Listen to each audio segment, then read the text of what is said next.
নাকি লাইভ?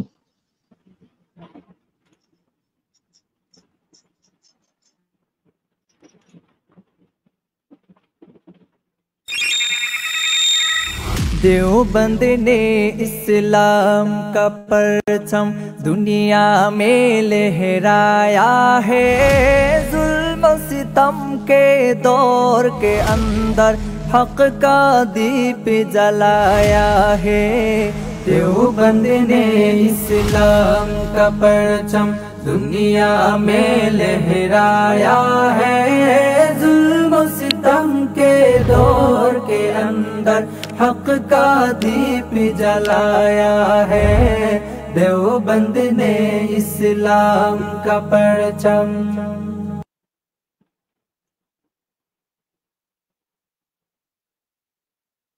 अस्सलामु अलैकुम व रहमतुल्लाहि व बरकातुहू। अल्हम्दुलिल्लाहि वहदहु वस्सलातु वस्सलामु अला मान ला नबिय्या बा'दह, अम्मा बाद।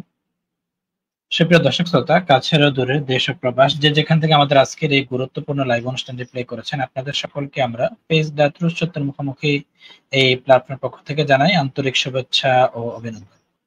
সুপ্রিয় দর্শক শ্রোতা, আমরা বরাবরের মতো আজকে গুরুত্বপূর্ণ একটি বিষয় নিয়ে হাজির হয়েছি, তা হচ্ছে মাসাইলে কুরবানি এই বিষয়ে। তো এই বিষয়ে আলোচনা করার জন্য আমরা আমন্ত্রণ জানিয়েছি আমাদের নতুন মুখ, আমাদের এই পেজে নতুন। আপনাদের ওনার আলোচনা ইনশাআল্লাহ তাআলা খুব ভালোই লাগবে ইনশাআল্লাহ তাআলা। উনি আমাদের এই পেজে এবারে নতুন এসেছেন। উনি হচ্ছেন আমাদের প্রিয় ভাই মোহতারাম মাওলানা আলী আজম ভাই। তো উনি বর্তমানে রয়েছেন মুফতি রেজাউল করিম আবরার হুজুরের মাদ্রাসায় ইফতার বিভাগে পড়ছেন। উনি ওখানের মাদ্রাসার ছাত্র। তো ইনশাআল্লাহ তাআলা উনি আজকের এই বিষয় নিয়ে আলোচনা করবেন আমাদের মাঝে। আজকে যে কোরবানির মাসআলা মাসাইল সম্পর্কে গুরুত্বপূর্ণ বিষয় নিয়ে আলোচনা করবেন। আজকে ইনশাআল্লাহ তাআলা আমরা অনেকগুলো বিষয় নিয়ে আলোচনা করার চেষ্টা করব। কোরবানির পশু সংক্রান্ত বিষয় আলোচনা করব, আবার পশুর বয়স সংক্রান্ত বিষয়ে ইনশাআল্লাহ তাআলা বিস্তার আলোচনা করব প্রশ্ন উত্তরের মাধ্যমে। আমাদের আলোচনা আরো থাকবে পশুর দোষ সংক্রান্ত আলোচনা, এবং থাকবে শরীকদারের বিষয়ে কিছু আলোচনা থাকবে আজকের আলোচনায়, এবং জবাই সংক্রান্ত কিছু মাসআলা মাসাইল নিয়ে আমরা আলোচনা করব, এবং শেষের দিকে আমরা আলোচনা করব গোশত বন্টনের বিষয় নিয়ে, গোশত কিভাবে বন্টন করতে হয় ইত্যাদি এই বিষয় নিয়ে ইনশাআল্লাহ তাআলা আমরা আলোচনা করব। আমরা প্রশ্ন উত্তরের মাধ্যমে আমাদের প্রিয় ভাই মোহতারাম মাওলানা আলী আজম ভাইয়ের কাছ থেকে বিষয়গুলো জানতে চাইবো ইনশাআল্লাহ তাআলা। তো আমরা প্রথমে একটি বিষয় জানবো, তার আগে আমরা ভাইজানের কাছে ওনার পরিচিতি সম্পর্কে জানতে চাইবো, যে দর্শকদের উদ্দেশ্যে যদি প্রথমে ওনার পরিচিতিটা আমাদের সামনে তুলে ধরতেন তাহলে দর্শকদের সুবিধা হতো। তো ইনশাআল্লাহ তাআলা আমরা প্রথমে ওনার পরিচিতি সম্পর্কে একটু জানবো ওনার মুখ থেকে ইনশাআল্লাহ তাআলা। জি, আসসালামু আলাইকুম ওয়া রাহমাতুল্লাহ, কেমন আছেন? ওয়ালাইকুম আসসালাম ওয়া রাহমাতুল্লাহি ওয়া বারাকাতুহু। আলহামদুলিল্লাহ ভালো আছি। জি, আমি দর্শকদের উদ্দেশ্যে সম্পূর্ণ যদি করার প্রথমে পর জি সম্পূর্ণ করার পরে ফেনী জামিয়া রশিদিয়া মাদ্রাসায় কওমি মাদ্রাসার সূচনা করি। সেখান থেকে মূলত নাহবিনী পর্যন্ত 4 বছর পড়াশোনা করার পর ঢাকাতে যাই। সেখানে লামিয়া মাদ্রাসা, জামিয়াতুল আবরার এবং সর্বশেষ জামিয়াতুল ইব্রাহিম সাইনবোর্ড, সেখানে জালালাইন এবং মিশকাত সম্পন্ন করি। তারপর উম্মুল মাদারিস হাটহাজারী আরবি বিশ্ববিদ্যালয় থেকে দাওরায়ে হাদিস সম্পন্ন করি। এখন বর্তমানে মুফতি রেজাউল করিম আবরার সাহেবের যে মাদ্রাসা জামিয়া মাহমুদিয়া মুফতি ইমামউদ্দিন সাহেব পরিচালিত, সেই মাদ্রাসার মধ্যে আমি এখন ইফতার অধ্যয়নরত রয়েছি। পাশাপাশি আমি খতিব হিসেবে রয়েছি নোয়াখালী চাটখিল থানাধীন মসজিদে। জি জি, শুকরিয়া, জাযাকুমুল্লাহ। আপনার পরিচিতি তুলে ধরার জন্য অসংখ্য ধন্যবাদ জানাচ্ছি আপনাকে, এবং আমরা সরাসরি আলোচনা চলে যাচ্ছি। সুপ্রিয় দর্শক শ্রোতা, আপনাদেরও যদি কোনো প্রশ্ন থাকে বা কোনো কিছু জানার ইচ্ছা থাকে ইনশাআল্লাহ তাআলা আমাদেরকে কমেন্ট বক্সে করতে পারেন, এবং আজকের এই গুরুত্বপূর্ণ লাইভ অনুষ্ঠানটি অবশ্যই আপনারা বেশি বেশি শেয়ার করে দেবেন ইনশাআল্লাহ তাআলা। তো আমরা ভাইজানের কাছে জানতে চাইবো প্রথমে যে কোরবানির বিষয়ে আমরা যেহেতু আজকে আলোচনা করছি, আমরা আমাদেরকে যদি প্রথমে কোরবানি কি বা কোরবানির পরিচিতি সম্পর্কে যদি একটু বলতেন ইনশাআল্লাহ তাআলা, আমরা এরপরে আরো বিস্তারিত আলোচনা চলে যাবো ইনশাআল্লাহ তাআলা। জি।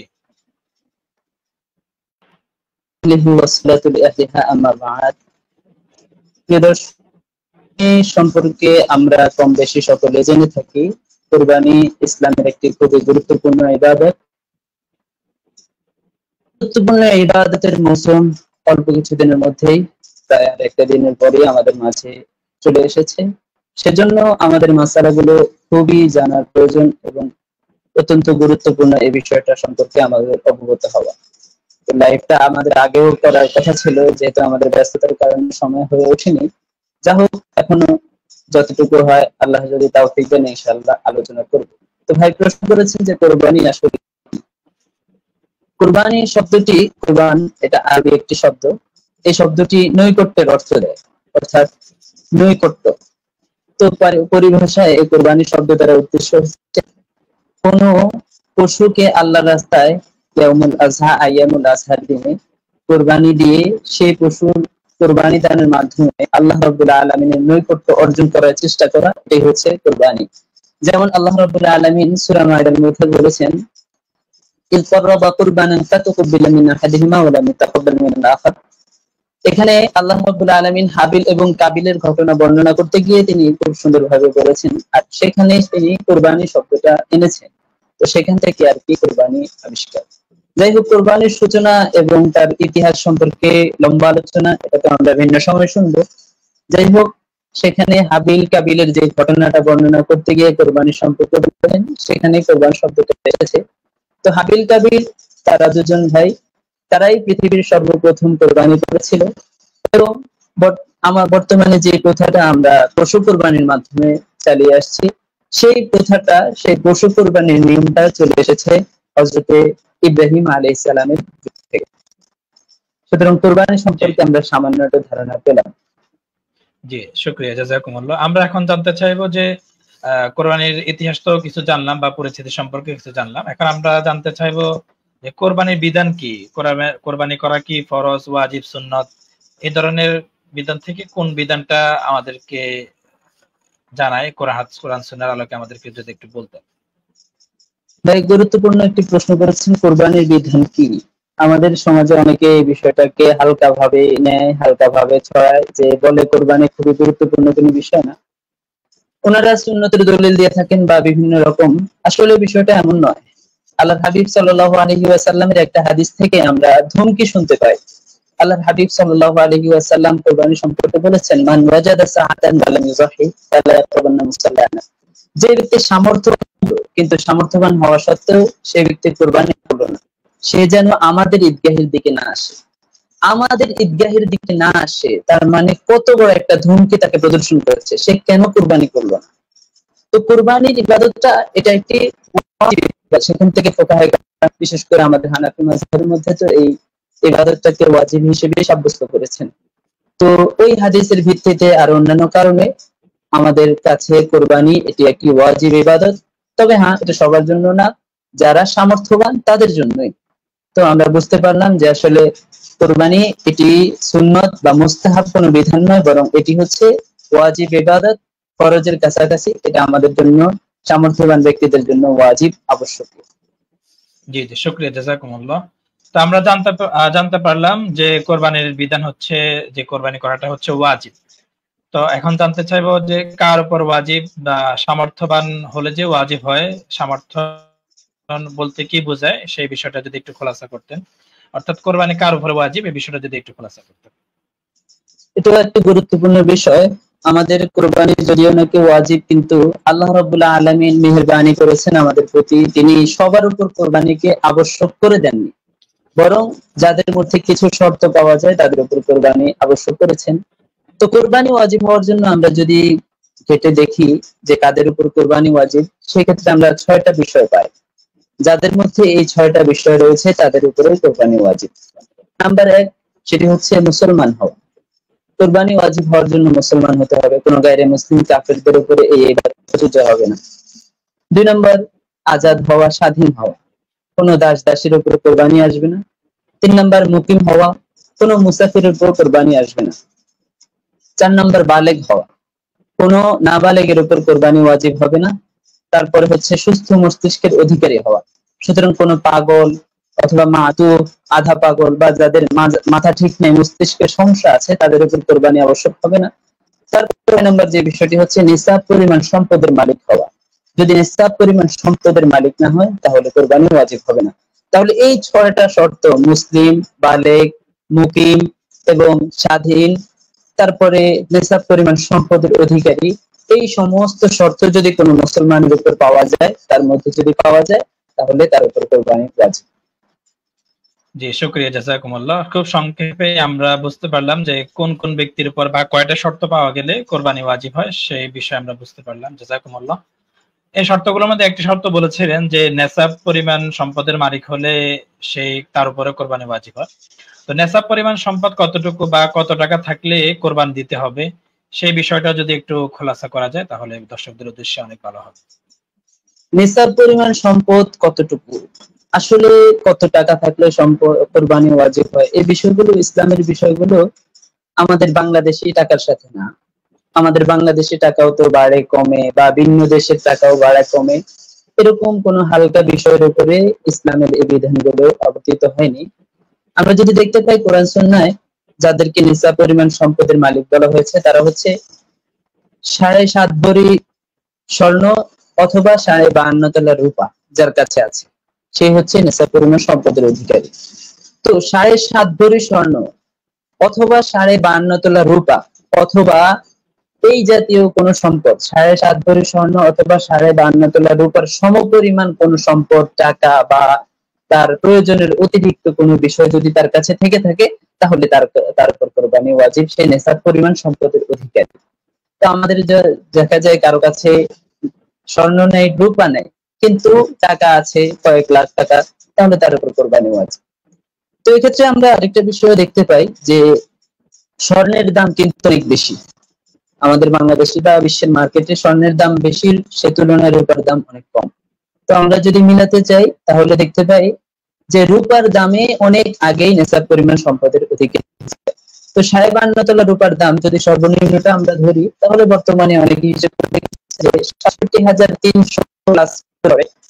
তো সর্বনিম্ন ৬৭,০০০ টাকা যদি কারো কাছে থাকে তার প্রয়োজনের অতিরিক্ত, ৬৭,০০০-এর বেশি অথবা ৭০ এরকমের বেশি যদি কারো কাছে টাকা থাকে, তাহলে তার উপর কোরবানি ওয়াজিব। আর যদি স্বর্ণ রূপা থাকে তাহলে তো কথাই নেই, অবশ্যই কোরবানি ওয়াজিব হবে। জি জি, শুকরিয়া, জাযাকুমুল্লাহ। আমরা এই পর্যায়ে জানতে চাইবো, যদি স্বর্ণ আছে টাকা নাই, কারো কাছে স্বর্ণ আছে কিন্তু তার কাছে টাকা নেই, তখন তার কোরবানি দিতে হবে কিনা, এই বিষয়ে যদি একটু বলতেন। স্বর্ণ হচ্ছে মূল সম্পদ, স্বর্ণ আছে, রূপা আছে, কিন্তু টাকা নেই। তো এমত অবস্থায় তার স্বর্ণ থেকে যেভাবেই হোক তাকে কোরবানি করতে হবে। সে হয় ঋণ করে হোক অথবা সে স্বর্ণ বিক্রি করে হোক, যেভাবে হোক তাকে কোরবানি করতে হবে। কারণ একটা মানুষ, সে অনেক কোটি কোটি টাকার অধিকারী, অনেক কোটি কোটি টাকার মালিক, সে যদি তার এই সমস্ত বিষয়কে স্বর্ণে রূপান্তরিত করে রাখে, টাকাটা নাই রাখলো, তাহলে তার উপরে তো কোরবানি ওয়াজিব হবে। এজন্য স্বর্ণ যদি তার কাছে প্রচুর থাকে কিন্তু টাকা নেই, তাহলে তার উচিত সে ঋণ করে হলেও কোরবানি করবে এবং সে স্বর্ণ বিক্রি করে হলেও কোরবানি করবে। জি, শুকরিয়া, জাযাকুমুল্লাহ। আমরা 6 নম্বরে জানতে চাইবো যে অপ্রয়োজনীয় জমি নেসাবের অন্তর্ভুক্ত হবে কিনা। কারো যদি কোনো জমি থাকে অপ্রয়োজনীয়, এমন জমি নেসাবের অন্তর্ভুক্ত হবে কিনা। অপ্রয়োজনীয় জমি, যেই জমিটা তার প্রয়োজন নাই, প্রয়োজনের অতিরিক্ত জমি, যে জমির উপর তার পরিবার চলাটা নির্ভরশীল না, এমন যদি কোনো জমি থাকে, তাহলে সেই জমিটা কুরবানির ক্ষেত্রে নিসাবের অন্তর্ভুক্ত হবে। আমরা জানি যাকাতের ক্ষেত্রে যদি কোনো জমি নিসাবের অন্তর্ভুক্ত হয়, তাহলে সেটা হচ্ছে ওই জমি যেই জমিটা ব্যবসার জন্য, মানে এই জমিটা আপনি কিনেছেন, সেই জমি আবার রিয়েল এস্টেটের ব্যবসার মতো সেটাকে আবার আপনি বিক্রি করে দিবেন। তো যাকাতের ক্ষেত্রে শুধুমাত্র যেই জমি আপনি কেনার জন্য, বেচার জন্য, বেচা কিনা করার জন্য যে জমি কিনেছেন, সেই জমির ক্ষেত্রে যাকাত ওয়াজিব হয়। কিন্তু কুরবানির ক্ষেত্রে একটু ভিন্ন। কুরবানির ক্ষেত্রে সেই জমির উপর তো অবশ্যই যাকাত ওয়াজিব হবেই, কিন্তু পাশাপাশি যেই জমি আপনার প্রয়োজনের অতিরিক্ত রয়েছে, তাহলে সেই জমিও আপনার নেসাবের অন্তর্ভুক্ত হবে। আশা করি আমি বিষয়টা বোঝাতে পেরেছি। জি জি, শুকরিয়া, জাযাকুমুল্লাহ। আমরা 7 নম্বরে জানতে চাইবো যে 1 বছর অতিবাহিত হওয়া শর্ত কিনা, যে জমির উপরে 1 বছর বা বিভিন্ন যে নেসাব রয়েছে ওই নেসাবের উপর কি 1 বছর অতিবাহিত হওয়া শর্ত কিনা। গুরুত্বপূর্ণ বিষয় যে যাকাতের মধ্যে আমরা জানি যে যাকাতের মধ্যে যে পরিমাণ সম্পদের মালিক সে হবে, সেই পরিমাণ সম্পদের উপর তার যাকাত আসার জন্য ওই পরিমাণ সম্পদটা তার নিসাব পরিমাণ সম্পদের 1 বছর অতিবাহিত হওয়াটা শর্ত। কিন্তু আসলে কুরবানির ক্ষেত্রে এমনটা নয়। কুরবানির ক্ষেত্রে কোন সম্পদের উপর 1 বছর অতিবাহিত হওয়াটা আবশ্যক নয়। যদি কারো নিসাব পরিমাণ সম্পদ থাকে কুরবানির 3 দিনের মধ্যে, কুরবানির আইয়ামে নাহার অর্থাৎ 10 জিলহজ, 12 জিলহজ, 13 জিলহজ এবং 13 জিলহজ শেষ পর্যন্ত কোনো একটা সময়ের মধ্যে যদি তার নিসাব পরিমাণ সম্পদটা চলে আসে,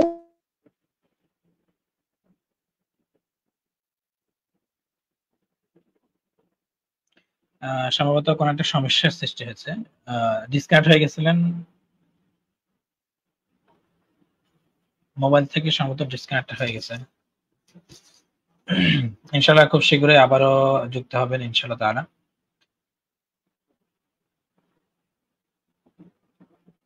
যে অনেকে কমেন্ট করতেছেন, জাযাকুমুল্লাহ, শুকরিয়া। আমাদের এক ভাই কমেন্ট করেছেন যে আব্দুল সামাদ ভাই কমেন্ট করেছেন, মাশাআল্লাহ, আপনাকেও শুকরিয়া, জাযাকুমুল্লাহ।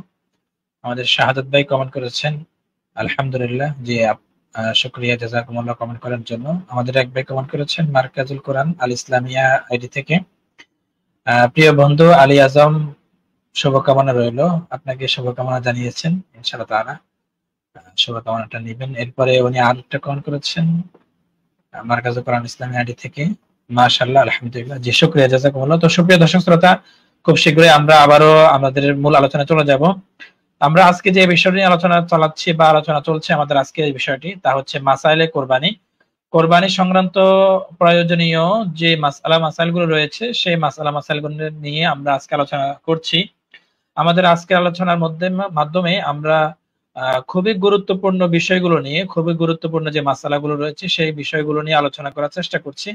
আমরা প্রশ্ন উত্তরের মাধ্যমে আমরা আপনাদের সামনে সেই আলোচনাটা ফুটিয়ে তোলার চেষ্টা করছি, তো যাতে করে আপনাদের বিষয়টা আরো বেশি ক্লিয়ার হয় এবং বিষয়টা যাতে করে আপনারা খুব সহজে বুঝতে পারেন, এই কারণে আমরা প্রশ্ন উত্তরের মাধ্যমে আজকের আলোচনাটা সাজিয়েছি।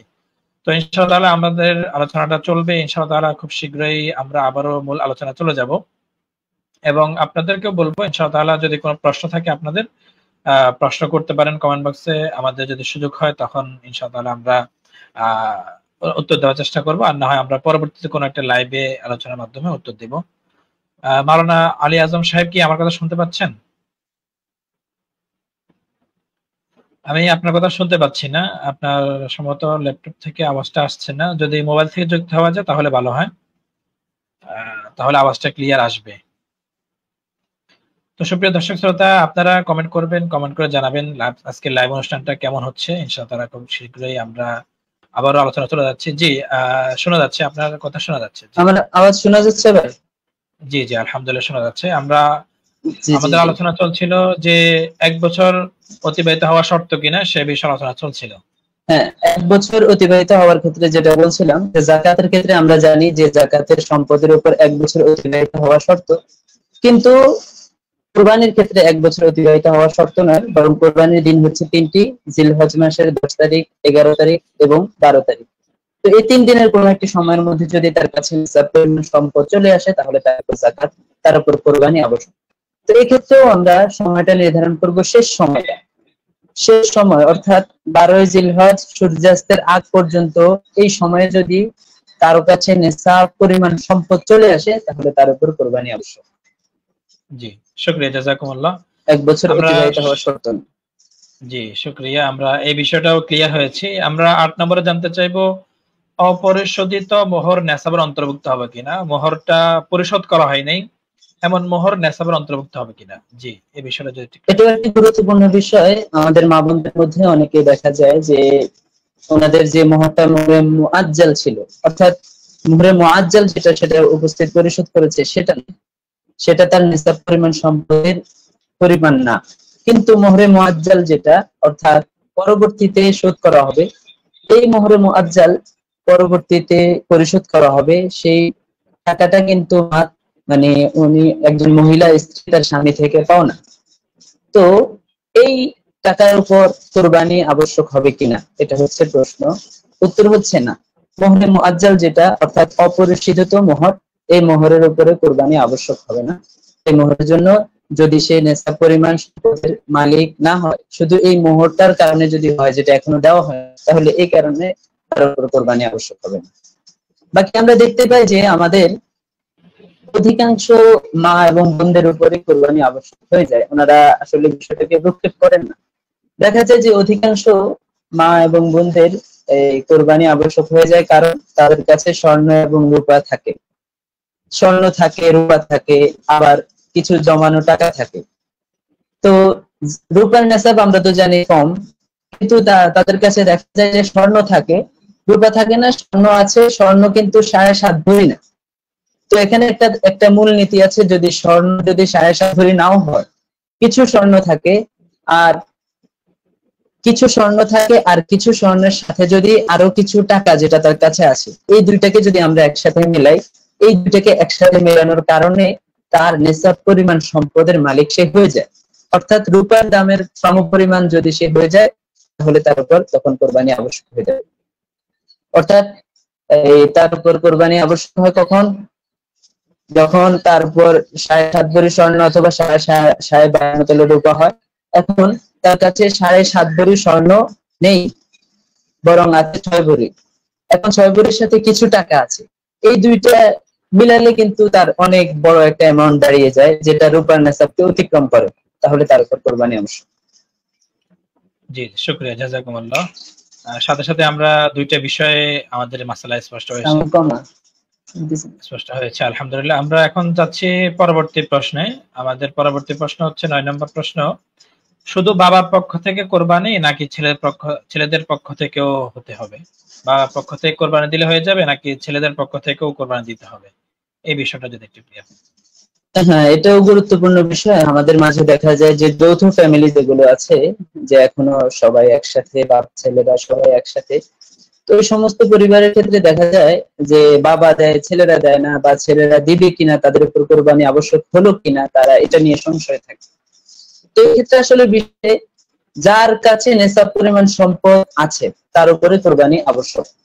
এবার সে বাবা হোক অথবা সে ছেলে হোক, সে যদি বালেগ হয়ে যায়, শর্তগুলো যদি তার মধ্যে পাওয়া যায়, তাহলে তার উপরে কোরবানি আবশ্যক।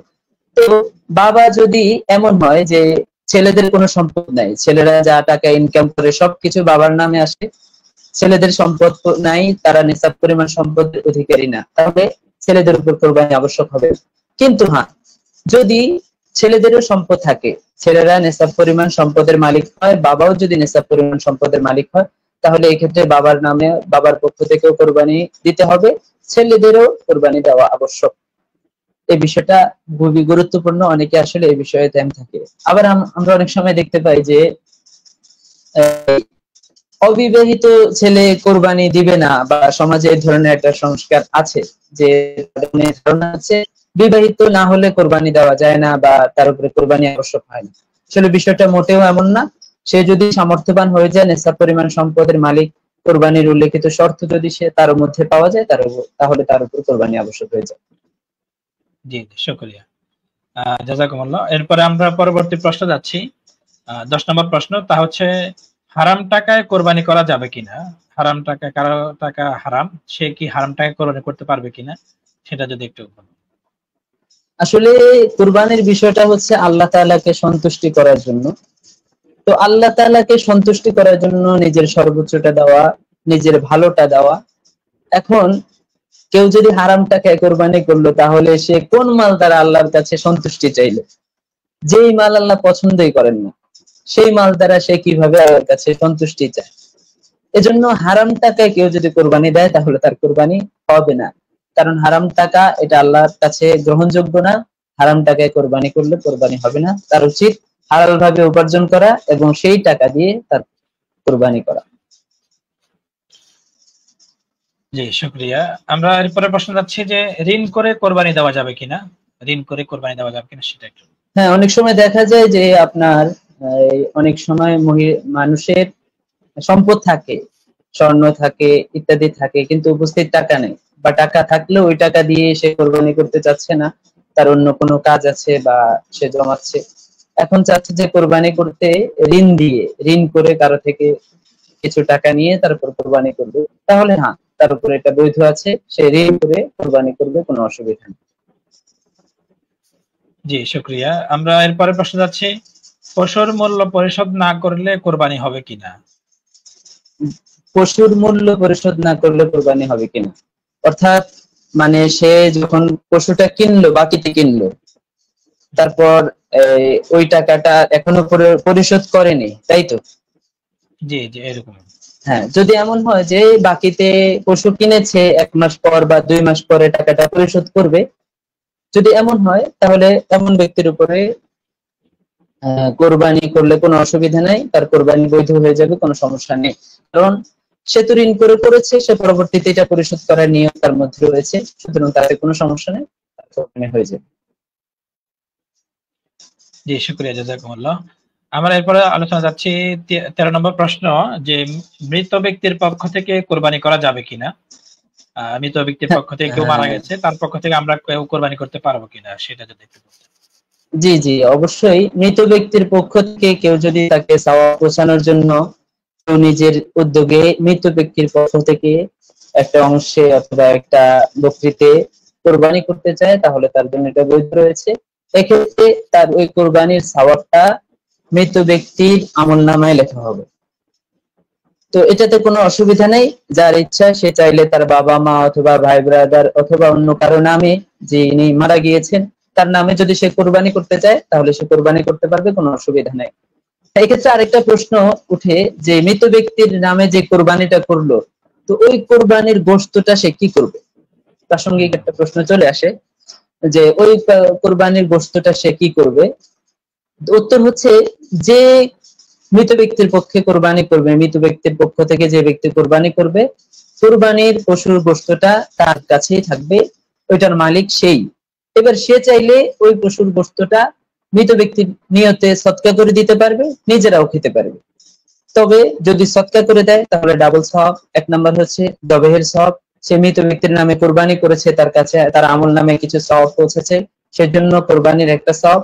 আর দ্বিতীয় আরেকটা সওয়াব হচ্ছে সে তার ওই গোশতটাও গরিব মিসকিনকে তার আমল নামায় সওয়াব পৌঁছানোর জন্য দান করে দিয়েছে, এটা তার জন্য ডাবল সওয়াব হবে। বাকি তার মালিকানায় থাকবে, সে চাইলে এই গোশত খেতে পারে, কোনো অসুবিধা নেই। জি শুকরিয়া। এরপরে প্রশ্ন হচ্ছে, আমরা রাসূল সাল্লাল্লাহু আলাইহি ওয়াসাল্লামের পক্ষ থেকে কোরবানি করা যাবে কিনা? রাসূল সাল্লাল্লাহু আলাইহি ওয়াসাল্লামের পক্ষ থেকে কোরবানি করা যাবে কিনা, উত্তর হচ্ছে হ্যাঁ। রাসূল সাল্লাল্লাহু আলাইহি ওয়াসাল্লাম তিনিও আমাদের জন্য কোরবানি করেছেন, তিনিও আমাদের জন্য কোরবানি করতেন। হাদিস শরীফে আসে, সুন্দর মোটা তাজা শিং বিশিষ্ট একটি দুম্বা তিনি তার উম্মতের পক্ষ থেকে কোরবানি করতেন। তো উম্মতের উচিত রাসূল সাল্লাল্লাহু আলাইহি ওয়াসাল্লামের নামে যদি সামর্থ্য রাখে, যদি সক্ষমতা থাকে, তাহলে রাসূল সাল্লাল্লাহু আলাইহি সাল্লামের পক্ষ থেকেও কোরবানি করবে তার উচ্চ মর্যাদার জন্য।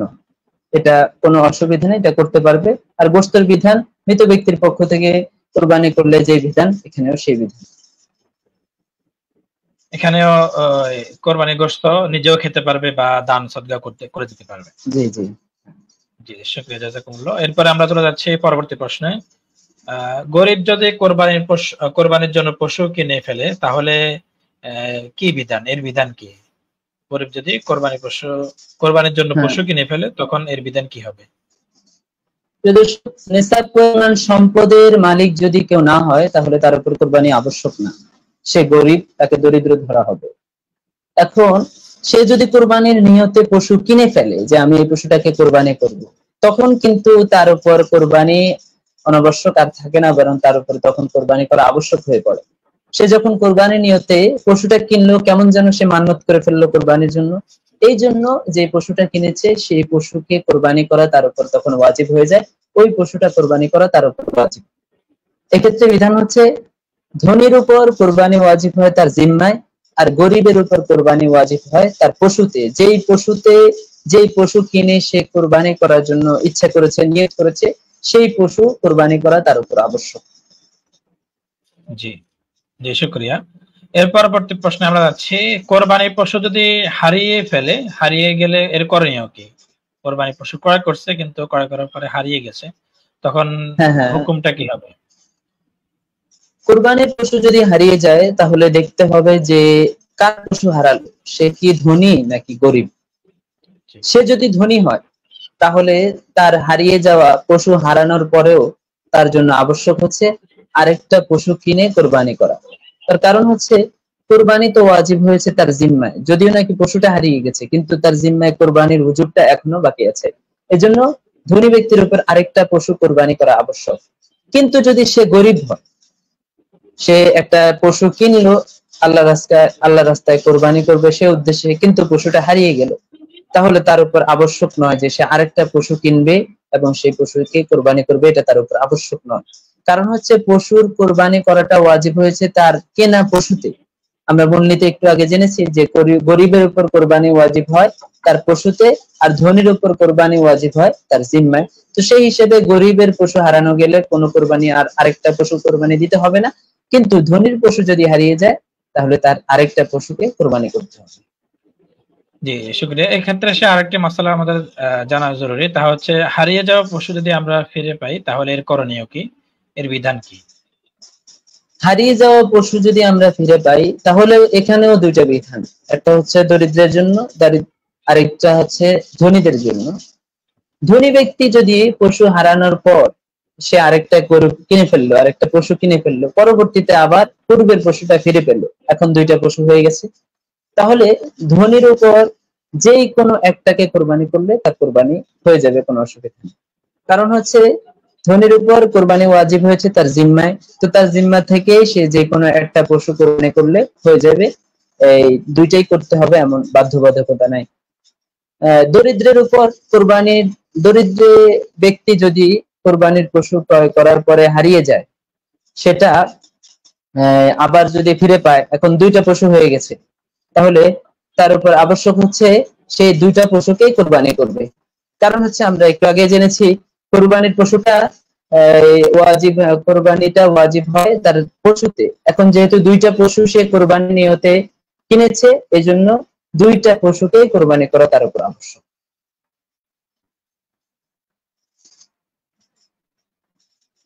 জি জি শুকরিয়া। আমরা এর পরবর্তীতে জানতে চাইবো যে কোরবানি না করে সদকা করা যাবে কিনা। কেউ যদি তো কোরবানি না করে কিন্তু টাকা পয়সা বা এগুলা সদকা করে, তখন এর সদকা করা যাবে কিনা?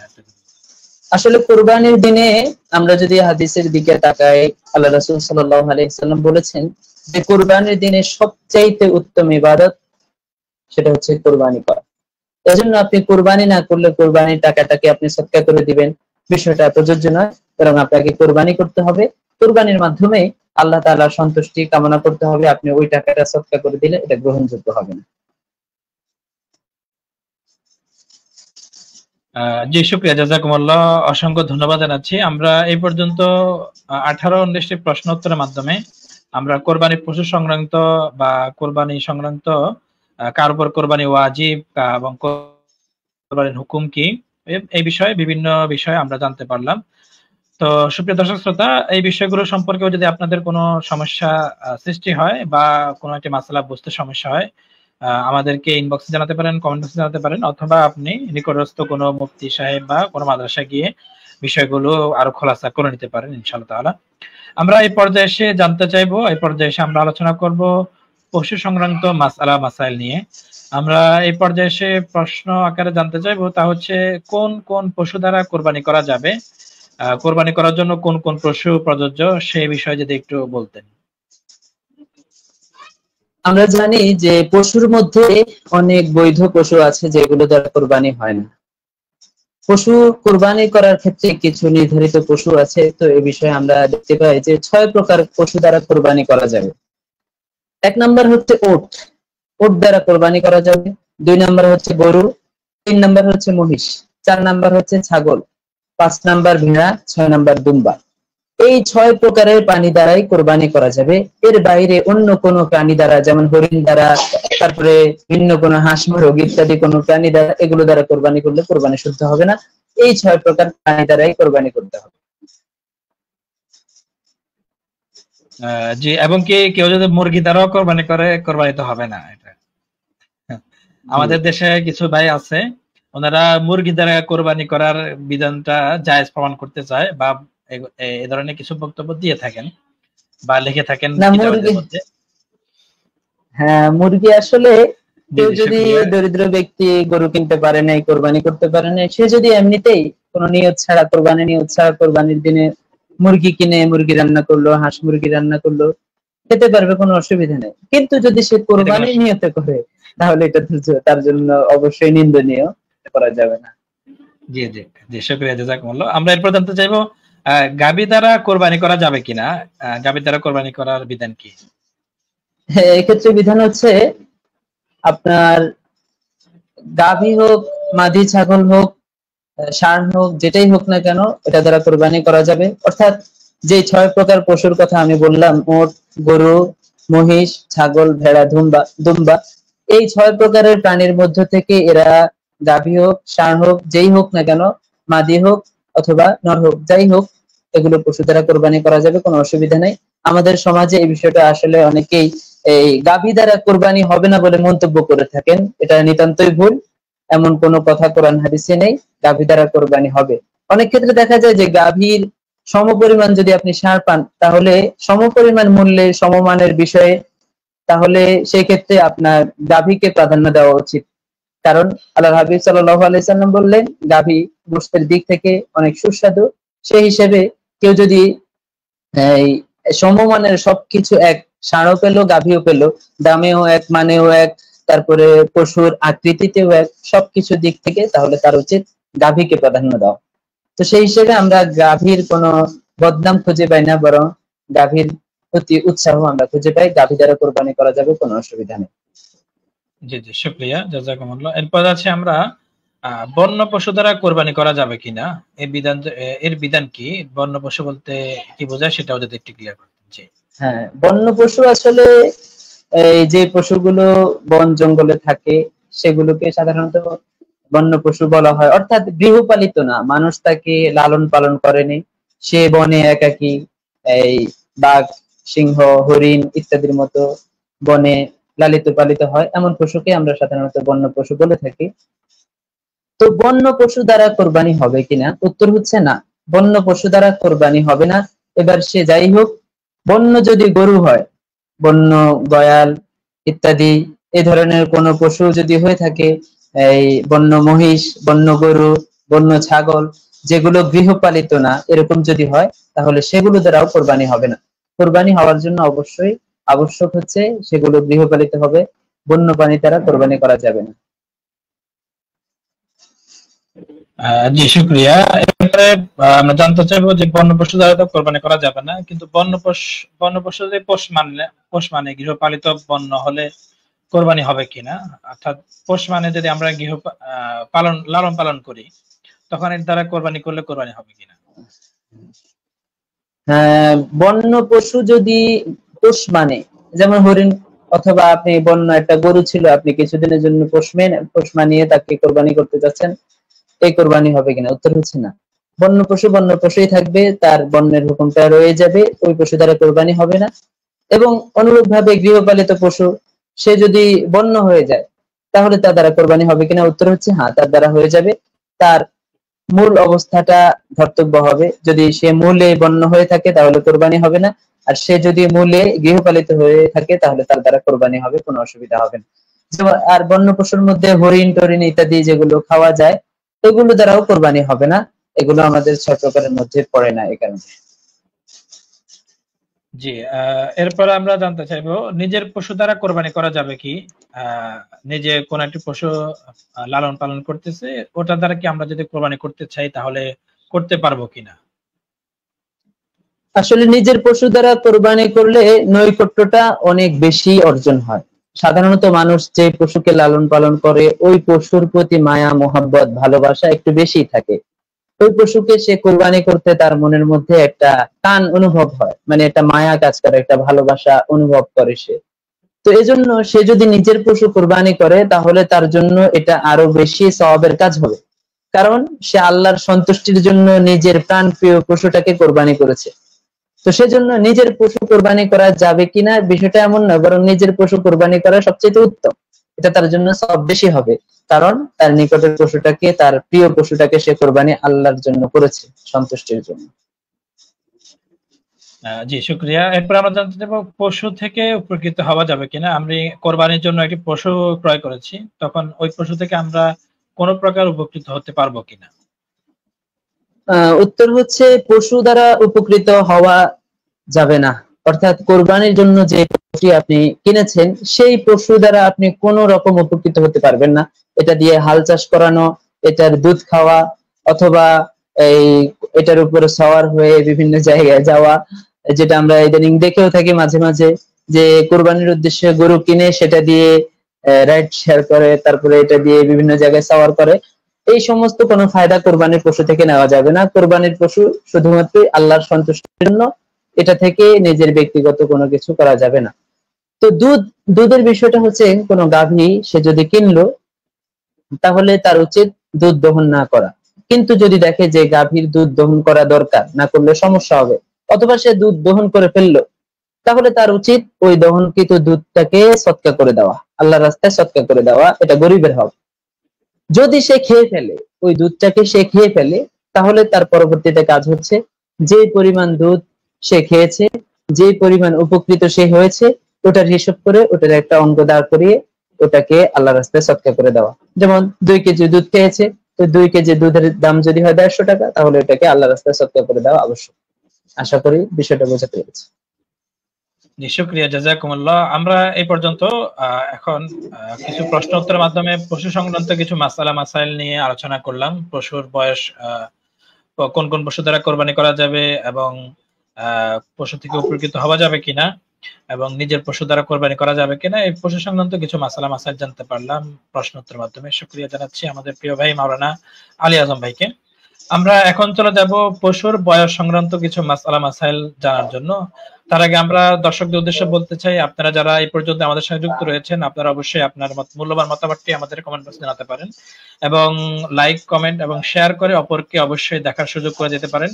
এই গুরুত্বপূর্ণ লাইভ অনুষ্ঠানটি বা গুরুত্বপূর্ণ মাসালা মাসাইল গুলো সবার জানারই দরকার রয়েছে। আপনি যেমন জানতেছেন, আপনার ফ্রেন্ড লিস্টে থাকা বা আপনার পরিবারের অনেকেই জানার দরকার রয়েছে এই বিষয়গুলো। তো সকলের জানার উদ্দেশ্যে, ইসলাম প্রচারের স্বার্থে আমাদের আজকের এই গুরুত্বপূর্ণ লাইভ অনুষ্ঠানটি অবশ্যই শেয়ার করার চেষ্টা করবো ইনশাআল্লাহ তাআলা।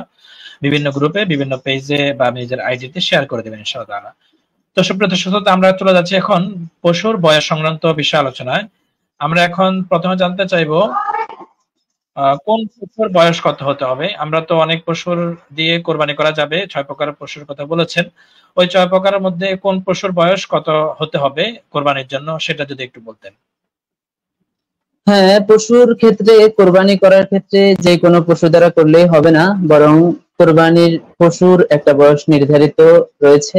ওই নির্ধারিত বয়স সীমা যদি অতিক্রম না করে, তাহলে ওই পশু দ্বারা কোরবানি হবে না। তো এই ক্ষেত্রে আমরা 3টা ভাগ দেখতে পাই। 1 নম্বর হচ্ছে উট। উটের ক্ষেত্রে সর্বনিম্ন 5 বছর হওয়া জরুরি। যদি 5 বছরের নিচে যদি কোনো উট থাকে, তাহলে ওই উট দ্বারা কোরবানি করলে কোরবানি হবে না। সর্বনিম্ন 5 বছরের উট হতে হবে। তারপর গরু এবং মহিষ। গরু এবং মহিষের ক্ষেত্রে সর্বনিম্ন 2 বছর হওয়া জরুরি। যদি 2 বছরের কমে হয়, তাহলে ওই পশু দ্বারা কোরবানি করা যাবে না। তারপর ছাগল, ভেড়া, দুম্বা, এই 3টার ক্ষেত্রে সর্বনিম্ন 1 বছর হওয়া জরুরি, তার কমে হলে কোরবানি হবে না। তো আমরা জানতে পারলাম 3টা ভাগ। ওটের ক্ষেত্রে 5 ভাগ, এবং ওটের ক্ষেত্রে 5 বছর, এবং গরু মহিষের ক্ষেত্রে 2 বছর, ছাগল, ভেড়া, দুম্বার ক্ষেত্রে 1 বছর সর্বনিম্ন হওয়া জরুরি। জি, শুকরিয়া। আমরা এখন জানতে চাইবো, দেখতে বড় মনে হলে কোরবানি করা যাবে কিনা পশু দ্বারা, অর্থাৎ পশুর বয়স পরিপূর্ণ হয়নি, যে বয়সটা মাত্র বলেছেন ওই বয়সটা পরিপূর্ণ হয় নাই, কিন্তু দেখতে বড় মনে হয় বা মনে হয় যেন পশুর বয়সটা পরিপূর্ণ হয়ে গেছে, তখন ওইরকম পশু দ্বারা কোরবানি করা যাবে কিনা? হ্যাঁ, পশু উল্লেখিত বয়সে পৌঁছেনি, কিন্তু যদি দেখতে ওরকম মনে হয়, তাহলে ওই পশু দ্বারা কোরবানি করা যাবে কিনা। উত্তর হচ্ছে, এক্ষেত্রে 2টা ভাগ আছে। আপনার গরু, মহিষ, উট এবং ছাগল, এই 4 প্রকার প্রাণী যদি উল্লেখিত বয়স থেকে, নির্ধারিত বয়স থেকে কম হয়, কিন্তু দেখতে নির্ধারিত বয়সের মতো মনে হয়, তাহলেও এই 4 প্রকার প্রাণী দ্বারা কোরবানি হবে না। এই 4 প্রকার প্রাণীর সাথে কোন রকম দেখতে বড় হওয়াটা খাস না, এটার নির্ধারিত বয়স হওয়া জরুরি। কিন্তু হ্যাঁ, ভেড়া এবং দুম্বা, এই 2টা প্রাণীর ক্ষেত্রে যদি এমন হয় যে এটা 6 মাস হয়ে গেছে, 7 মাস হয়ে গেছে, অথবা 6 মাসের অধিক কোনো মাস হয়েছে, কিন্তু সে দেখতে 1 বছরের বড় পশুর মতো দেখতে মনে হয়, অর্থাৎ 1 বছর 1 বছর ওয়ালা পশু যেখানে রাখা আছে সেখানে তাদেরকেও রাখা আছে। এখন পার্থক্য করা যাচ্ছে না কোনটা কত মাসের, কোনটা কয় বছরের। যদি এরকম বয়সে হয়ে যায় তাহলে ভেড়া এবং দুম্বার ক্ষেত্রে ওই পশু দ্বারা কোরবানি করা যাবে। কিন্তু ছাগল, গরু, মহিষ, উটের ক্ষেত্রে যদিও নাকি আপনার নির্ধারিত বয়স সীমায় না পৌঁছে কিন্তু দেখতে ওরকম মনে হয়, তাহলে ওগুলো দ্বারা কোরবানি করা যাবে না।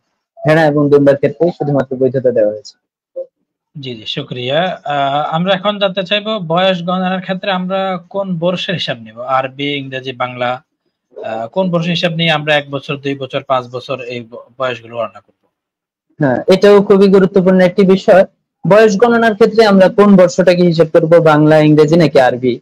আসলে ইসলামের বিধানগুলো অধিকাংশই এগুলো আবর্তিত হয় চন্দ্রবর্ষের উপর। আমরা যেমন মাস হিসাব করি মুহররম, সফর, রবিউল আউয়াল, এগুলো চন্দ্রবর্ষ হিসেবে।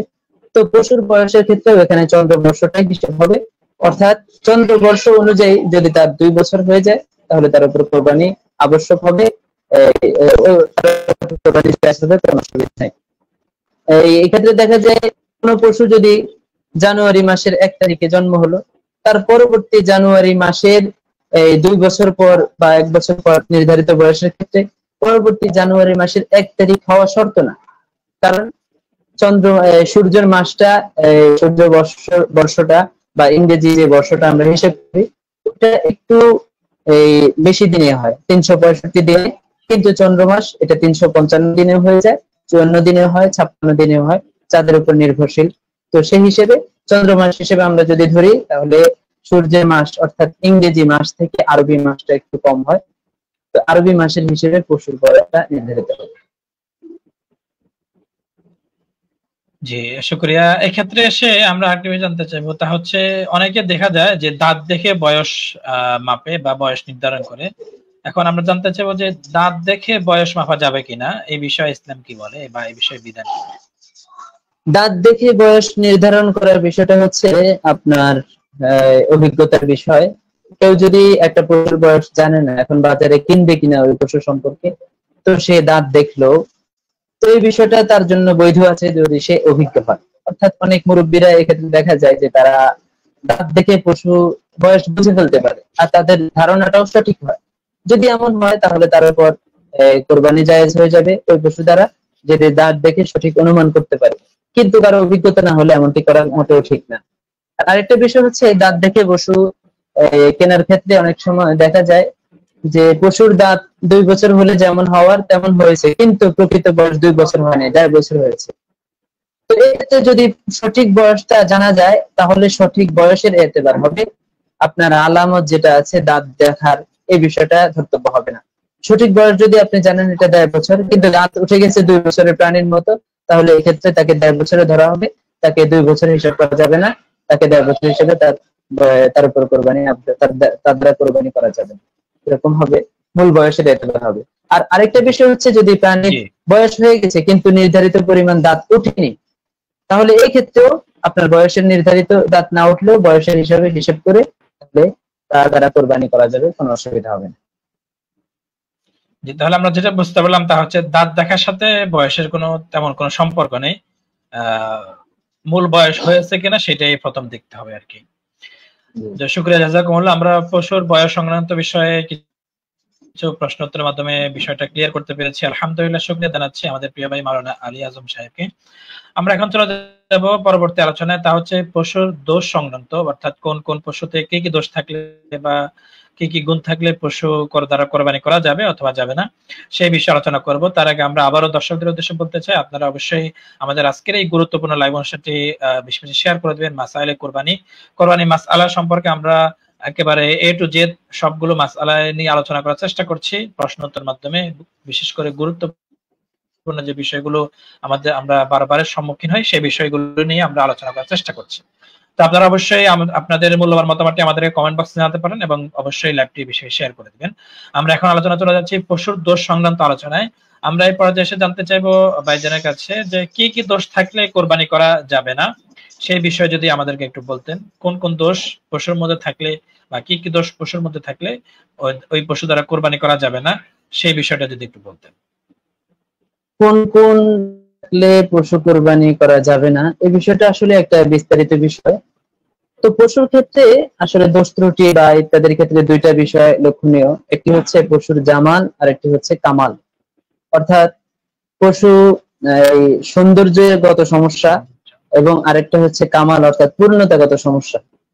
যদি জামালে সমস্যা হয় অর্থাৎ কোনো একটা সৌন্দর্যের কমতি আছে, এই চামড়ায় কোনো সমস্যা হয়েছে, অথবা যেগুলো শিং কিছুটা শিং ভেঙে গেছে, এই ধরনের সৌন্দর্য যদি কমতি হয় তাহলে ওই পশু দ্বারা কোরবানি করার ক্ষেত্রে কোনো অসুবিধা নেই, ওইটা দ্বারা কোরবানি করা যাবে। তবে উত্তম হচ্ছে কোরবানির জন্য এমন পশু নির্ধারণ করা যেই পশুটা দ্বারা কোরবানি করলে সবচেয়ে উত্তম হবে। অর্থাৎ পশু নির্ধারণ করবে যেটা দেখতে অনেক চমৎকার হয়, কোনো সমস্যা যেন তার মধ্যে না থাকে। কারণ আমরা জানি আল্লাহর হাবিব সাল্লাল্লাহু আলাইহি ওয়াসাল্লাম অনেক সুন্দর হৃষ্টপুষ্ট মোটা তাজা একটা দুম্বা শিং বিশিষ্ট তিনি কোরবানি করেছিলেন। তিনি এভাবে কোরবানি করতেন। তো আমাদের উচিত সুস্থ সুন্দর হৃষ্টপুষ্ট পশু দ্বারা কোরবানি করা। তো জামালের ক্ষেত্রে যদি কোনো সমস্যা হয় তাহলে সেটা মানা যায়, কোনো অসুবিধা নাই। কিন্তু কামালের ক্ষেত্রে যদি সমস্যা হয় অর্থাৎ পশুর পূর্ণতাগত সমস্যা, এই পশুর কোনো কিছু ভেঙে গেছে বা কতটুকু ভেঙেছে, এই বিষয়টা আসলে বিস্তারিত বিষয়, এটা বিস্তারিত প্রশ্ন করলে তখন বোঝা যাবে। কামালের ক্ষেত্রে সমস্যা হলে কতটুকু হবে এগুলো সবকিছু বিস্তৃত একটা বিষয়। জি, আমরা তাহলে যেটা বুঝতে পারলাম তা হচ্ছে সৌন্দর্যের ক্ষেত্রে যদি কোনো সমস্যা তাহলে পশু দ্বারা কোনো সমস্যা নেই, পশু দ্বারা কোরবানি করা যাবে। কিন্তু পরিপূর্ণতার ক্ষেত্রে যদি কোনো সমস্যা হয় তখন পশু দ্বারা কোরবানি করা যাবে না। এখন আমরা কামালিয়াত যদি সমস্যা হয় তখন যে পশু দ্বারা কোরবানি করা যাবে না। এখন আমরা বিস্তারিত আলোচনা যাব যে কোন কোন বিষয়ে অপূর্ণতা সৃষ্টি করে সে বিষয় নিয়ে আমরা জানতে চাইবো। আমরা প্রথমে জানতে চাইবো শিংবিহীন পশু দ্বারা কোরবানি করা যাবে কিনা। যদি কোনো পশুর শিং না থাকে তখন এর বিধান কি? শিংবিহীন পশু দ্বারা কোরবানি করা যাবে কিনা, এক্ষেত্রে বিধান হচ্ছে কোন পশুর শিং যদি জন্মগত ভাবেই না থাকে তাহলে সেই পশু দ্বারা কোরবানি করা যাবে, কোনো অসুবিধা নেই। কারণ তার জন্মগত ভাবে শিং নাই। শিং যদি ভেঙে যায়, শিংবিহীন পশু যেটার জন্মগত ভাবে শিং নাই, তাহলে সেই পশু দ্বারা কোরবানি হবে না। আর শিং যদি ভেঙে যায়, আপনার শিং ছিল কিন্তু পরবর্তীতে এটা ভেঙে গেছে, তাহলে সেক্ষেত্রে দেখার বিষয় হচ্ছে যে পশুর শিংটা কোন জায়গা থেকে ভেঙেছে। যদি একদম মূল থেকে ভেঙে যায়, যে মূল থেকে ভাঙার কারণে তার মস্তিষ্ক ক্ষতিগ্রস্ত হয়, একদম মাথার মূল থেকে যদি ভেঙে যায় তাহলে এমন পশু দ্বারা কোরবানি করা যাবে না। কিন্তু যদি সামান্য ভাঙে বা কিছুটা ভাঙলো, পুরোটা ভাঙলো না, মূল থেকে যদি না ভাঙে তাহলে এমন পশু দ্বারা কোরবানি করা যাবে, কোনো অসুবিধা। আচ্ছা, যদি জন্ম থেকে শিং না থাকে তখন তো মনে হয় কোরবানি করা যাবে নাকি? জন্ম থেকে যদি শিং না থাকে, হ্যাঁ, জন্ম থেকে শিং উঠে নাই, না একদমই শিং নাই, তাহলে এটা তার পূর্ণতায় দোষ ধরা হবে। জন্মগতভাবে একেবারে শিংহীন পশু দ্বারা কোরবানি করা যাবে না। শুকরিয়া। এরপর আমরা জানতে চাইবো যে কানহীন পশু দ্বারা কোরবানি করা যাবে কিনা। যদি কোন পশুর কান না থাকে বা কতটুকু থাকলে কোরবানি করা যাবে, কতটুকু থাকলে করা যাবে না, সে বিষয়ে এক্ষেত্রে দেখার বিষয় হচ্ছে তার জন্মগতভাবে কান আছে কিনা। যদি জন্মগতভাবে কান না থাকে তাহলে ওই পশু দ্বারা কোরবানি করা যাবে না। একেবারে জন্মগতভাবে কান নাই এরকম পশু দ্বারা কোরবানি করা যাবে না। কিন্তু হ্যাঁ, জন্মগতভাবে কান আছে কিন্তু সামান্য সামান্য, যদি এমনও হয় তাহলে তার দ্বারা কোরবানি করা যাবে, কোনো অসুবিধা নেই।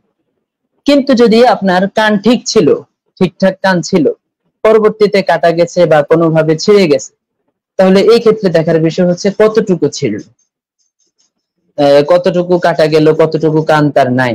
যদি এমন হয় যে 3 ভাগের 2 ভাগ তার আছে, 1 ভাগ নাই, তাহলে ওই পশু দ্বারা কোরবানি হয়ে যাবে, কোনো অসুবিধা নেই। 3 ভাগের 2 ভাগ থাকা শর্ত। 3 ভাগের 1 ভাগ যদি না থাকে তাহলে অসুবিধা নেই। কিন্তু 3 ভাগের 1 ভাগের বেশি যদি না থাকে, অর্থাৎ 2/3 নাই, আরো কম আছে, 2/3 কম যদি থাকে, তাহলে সেই পশু দ্বারা কোরবানি করলে কোরবানি হবে। তো কানহীন পশুর ক্ষেত্রে এই বিধানটি। জি, শুকরিয়া। আমরা এখন জানতে চাইবো যে কোন পশুর নাক না থাকে, নাকবিহীন পশু দ্বারা কোরবানি করা যাবে কিনা। নাকের ক্ষেত্রেও আপনার অধিকাংশ নাক থাকা শর্ত, আর এগুলোর ক্ষেত্রে অধিকাংশ ধরা হয় 2/3কে। 2/3 যদি থাকে তাহলে হয়ে যাবে। 2/3 কম যদি থাকে আর বাকিটা যদি না থাকে 1/3 বেশি যদি না থাকে তাহলে সেই পশু দ্বারা কোরবানি হবে না। এমন পশুর জন্য না থাকা শর্ত, 2/3 থাকতেই হবে। জি শুকরিয়া। আমরা এই পর্যায়ে এসে আরেকটি বিষয় জানতে চাইবো, তা হচ্ছে নাকে যদি রশি লাগানোর কারণে কোনো সমস্যার সৃষ্টি হয়, নাকে রশি লাগানোর কোনো সমস্যার সৃষ্টি হয়েছে, তখন ওই পশু দ্বারা কোনো কোরবানি করা যাবে কিনা? হ্যাঁ, এটাও গুরুত্বপূর্ণ বিষয়। আমরা দেখতে পাই বিভিন্ন প্রাণীর ক্ষেত্রে নাকে রশি লাগানো হয় অনেক জোরে, যে এটার কারণে তার নাকটা ক্ষতিগ্রস্ত হয়। তো এই ক্ষেত্রেও একই বিধান দেখতে হবে যে তার নাকটা কতটুকু ক্ষতিগ্রস্ত হলো। যদি এমন দেখা যায় যে তার নাক অনেকটাই ক্ষতিগ্রস্ত হয়ে গেছে, অধিকাংশ তার নাক কাটা বা রশির কারণে তার নাকে সমস্যা হয়েছে, এই 2/3 তার নাকটা বিদ্যমান নাই, যদি এমন হয় তাহলে ওই পশু দ্বারা আপনার কোরবানি, যদি 2/3 থাকে তাহলে কোরবানি করতে কোনো অসুবিধা নেই। কিন্তু যদি 2/3 না থাকে, তার কম যদি থাকে, তাহলে ওই পশু দ্বারা কোরবানি হবে। জি শুকরিয়া। আমরা এই সংক্রান্ত এসে আরেকটি প্রশ্ন জানতে চাইবো, তা হচ্ছে লেজবিহীন পশু দ্বারা কোরবানি করা যাবে কিনা? কোনো পশু যদি লেজ না থাকে তখন? লেজের ক্ষেত্রেও এখানে একই বিধান। কোনো পশুর যদি আপনার লেজ ছিল কিন্তু পরবর্তীতে লেজ কাটা গেছে, তাহলে এক্ষেত্রে আমরা দেখবো যে লেজটা তার কতটুকু আছে কতটুকু নাই। যদি 2/3 লেজ থেকে থাকে তাহলে ওই পশু দ্বারা কোরবানি হয়ে যাবে। কিন্তু 2/3 যদি কম থাকে, অনেকটাই কাটা গেল আর মাত্র 2/3 বিদ্যমান নাই, তাহলে এমন পশু দ্বারা কোরবানি করা যাবে না। এজন্য এই বিষয়টা খুবই গুরুত্বপূর্ণ। অনেক সময় দেখা যায় কোরবানির পশু আনা নেওয়ার ক্ষেত্রে কোরবানির পশুর লেজ ছিঁড়ে যায়, লেজ কাটা যায়, ট্রাকের সাথে সংঘর্ষের ফলে ইত্যাদির কারণে যদি লেজ ছিঁড়ে যায় অর্ধেকের বেশি, অর্থাৎ 1/3 বেশি যদি কাটা যায়, তাহলে ওই পশু দ্বারা কিন্তু কোরবানি হবে না। তো আমরা যারা পশু কিনি, আমাদের এই বিষয়টা খেয়াল রাখা খুবই গুরুত্বপূর্ণ।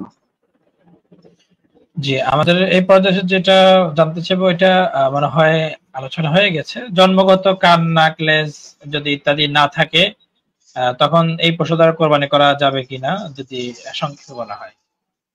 হ্যাঁ, এটা হচ্ছে জন্মগত ভাবে যদি কোনো পশুর কান নাই, লেজ নাই ইত্যাদি যদি নাই থাকে, একেবারে জন্মগত ভাবে নাক, কান, লেজ ইত্যাদি যদি না থাকে, তাহলে এটাকে তার পরিপূর্ণতায় দোষ মনে করা হবে। আর পরিপূর্ণতায় এত বড় একটি দোষ, এটা কোরবানির জন্য গ্রহণযোগ্য হবে না। সুতরাং আমরা বুঝতে পারলাম যে জন্মগত ভাবে কান, নাক, লেজ ইত্যাদি যদি একেবারে নাই থাকে, একটু নাই, তাহলে এগুলো দ্বারা কোরবানি হবে না। তা কিন্তু যদি থাকে সামান্য, মানে তুলনামূলক একটু কম, তাহলে অসুবিধা নেই। কিন্তু যদি একেবারে না থাকে, তাহলে এগুলো দ্বারা কোরবানি হবে না। জি শুকরিয়া। এই পর্যায়ে এসে দর্শক আরেকটি বিষয় জানতে চাইবো, তা হচ্ছে দাঁতবিহীন পশু দ্বারা কোরবানি করা যাবে কিনা, যদি কোনো পশু দাঁত একেবারে না থাকে, বা কতটুকু থাকলে করা যাবে এই বিষয়টা? হ্যাঁ, এক্ষেত্রে একটি গুরুত্বপূর্ণ বিষয়, এই উল্লেখিত মানে যতটুকু বয়স হলে তার দাঁত হওয়া দরকার, ততটুকু বয়স হওয়ার পরেও তার দাঁত থাকলো না, দাঁত উঠলো না, বা কোনো সমস্যার কারণে দাঁত ভেঙে গেছে, এই সমস্ত সমস্যা যদি দেখা যায়, তাহলে এক্ষেত্রে আমাদের দেখতে হবে সে দাঁত না থাকা সত্ত্বেও ঘাস ইত্যাদি খেতে পারছে কিনা। যদি সে মাড়িটারি ইত্যাদির সাহায্যে ঘাস খেতে পারে, সে নিয়মিত খাবার দাবার করতে পারে, তাহলে ওই পশু দ্বারা কোরবানি হয়ে যাবে, কোনো অসুবিধা নাই।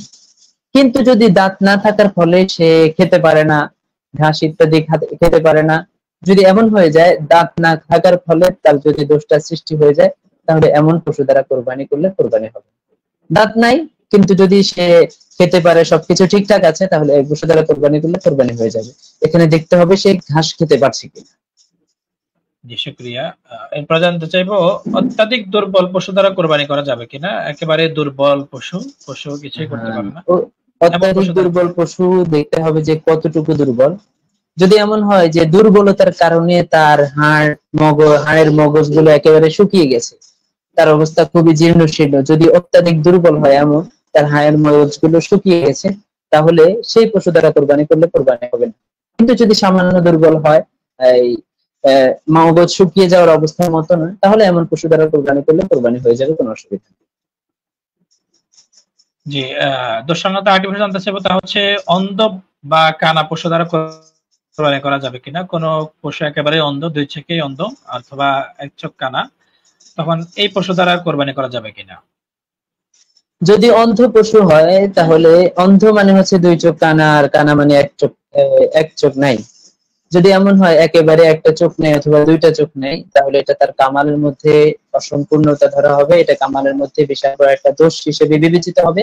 এজন্য এই অন্ধ পশু কিংবা কানা পশু দ্বারা কোরবানি করলে কোরবানি হবে না। একেবারে যদি চোখ না থাকে, একটা বা দুইটা যদি একেবারে না থাকে, তাহলে ওই পশু দ্বারা কোরবানি হবে। জি, আমরা আরেকটি প্রশ্ন জানতে চাইবো, তা হচ্ছে পশু চোখে কম দেখলে বা সমস্যা থাকলে কোরবানি হবে কিনা? কোন পশু চোখে কম দেখে ওই পশু দ্বারা কোরবানি হবে কিনা? পশু যদি চোখে কম দেখে, তাহলে দেখতে হবে যে কতটুকু কম দেখে।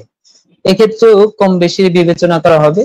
তো বিবেচনা করার ক্ষেত্রে আমরা এক্ষেত্রে দেখবো যে 1/3 বেশি নষ্ট কিনা, অর্থাৎ পশুর দৃষ্টিশক্তি 2/3 ঠিক আছে কিনা। যদি 2/3 ঠিক থাকে, তাহলে ওইটাকে সঠিক ধরা হবে। আর যদি 2/3 ঠিক না থাকে, তাহলে ওই পশু দ্বারা কোরবানি হবে না। এজন্য যদি কোনো পশুর এই 1/3 বেশি যদি সমস্যা দেখা দেয়, 1/3 বেশি দৃষ্টিশক্তি নাই, অর্থাৎ 2/3 কম আছে, 2/3 পরিপূর্ণ নাই দৃষ্টিশক্তি, তাহলে এমন পশু দ্বারা কোরবানি হবে না। কিন্তু যদি 2/3 তার দৃষ্টিশক্তি ঠিক আছে, এই আর কিছুটা ঝামেলা আছে, তাহলে এমন পশু দ্বারা কোরবানি করলে কোরবানি হয়ে যাবে কোনো সমস্যা। জি, এই পর্যায়ে যেটা খুবই গুরুত্বপূর্ণ তা হচ্ছে এই যে দৃষ্টিশক্তি পরীক্ষা করা বা 1/3 থাকা না থাকা। তো দৃষ্টিশক্তি পরীক্ষা করার পদ্ধতিটা আসলে কি, এই বিষয়টা যদি একটু খোলাসা করতাম। দৃষ্টিশক্তি পরীক্ষা করার বিষয়টা আসলে, এটা যদি কোনো প্রাণীর দৃষ্টিশক্তি একেবারে না থাকে, তাহলে এটার জন্য একটু পদ্ধতি অবলম্বন করা চাই। আর সেটা হচ্ছে আপনার ওই পশুটাকে, যে পশুর চোখে সমস্যা, ওই পশুটাকে 2 দিন কোন রকম ঘাস ইত্যাদি না খাইয়ে রাখবে।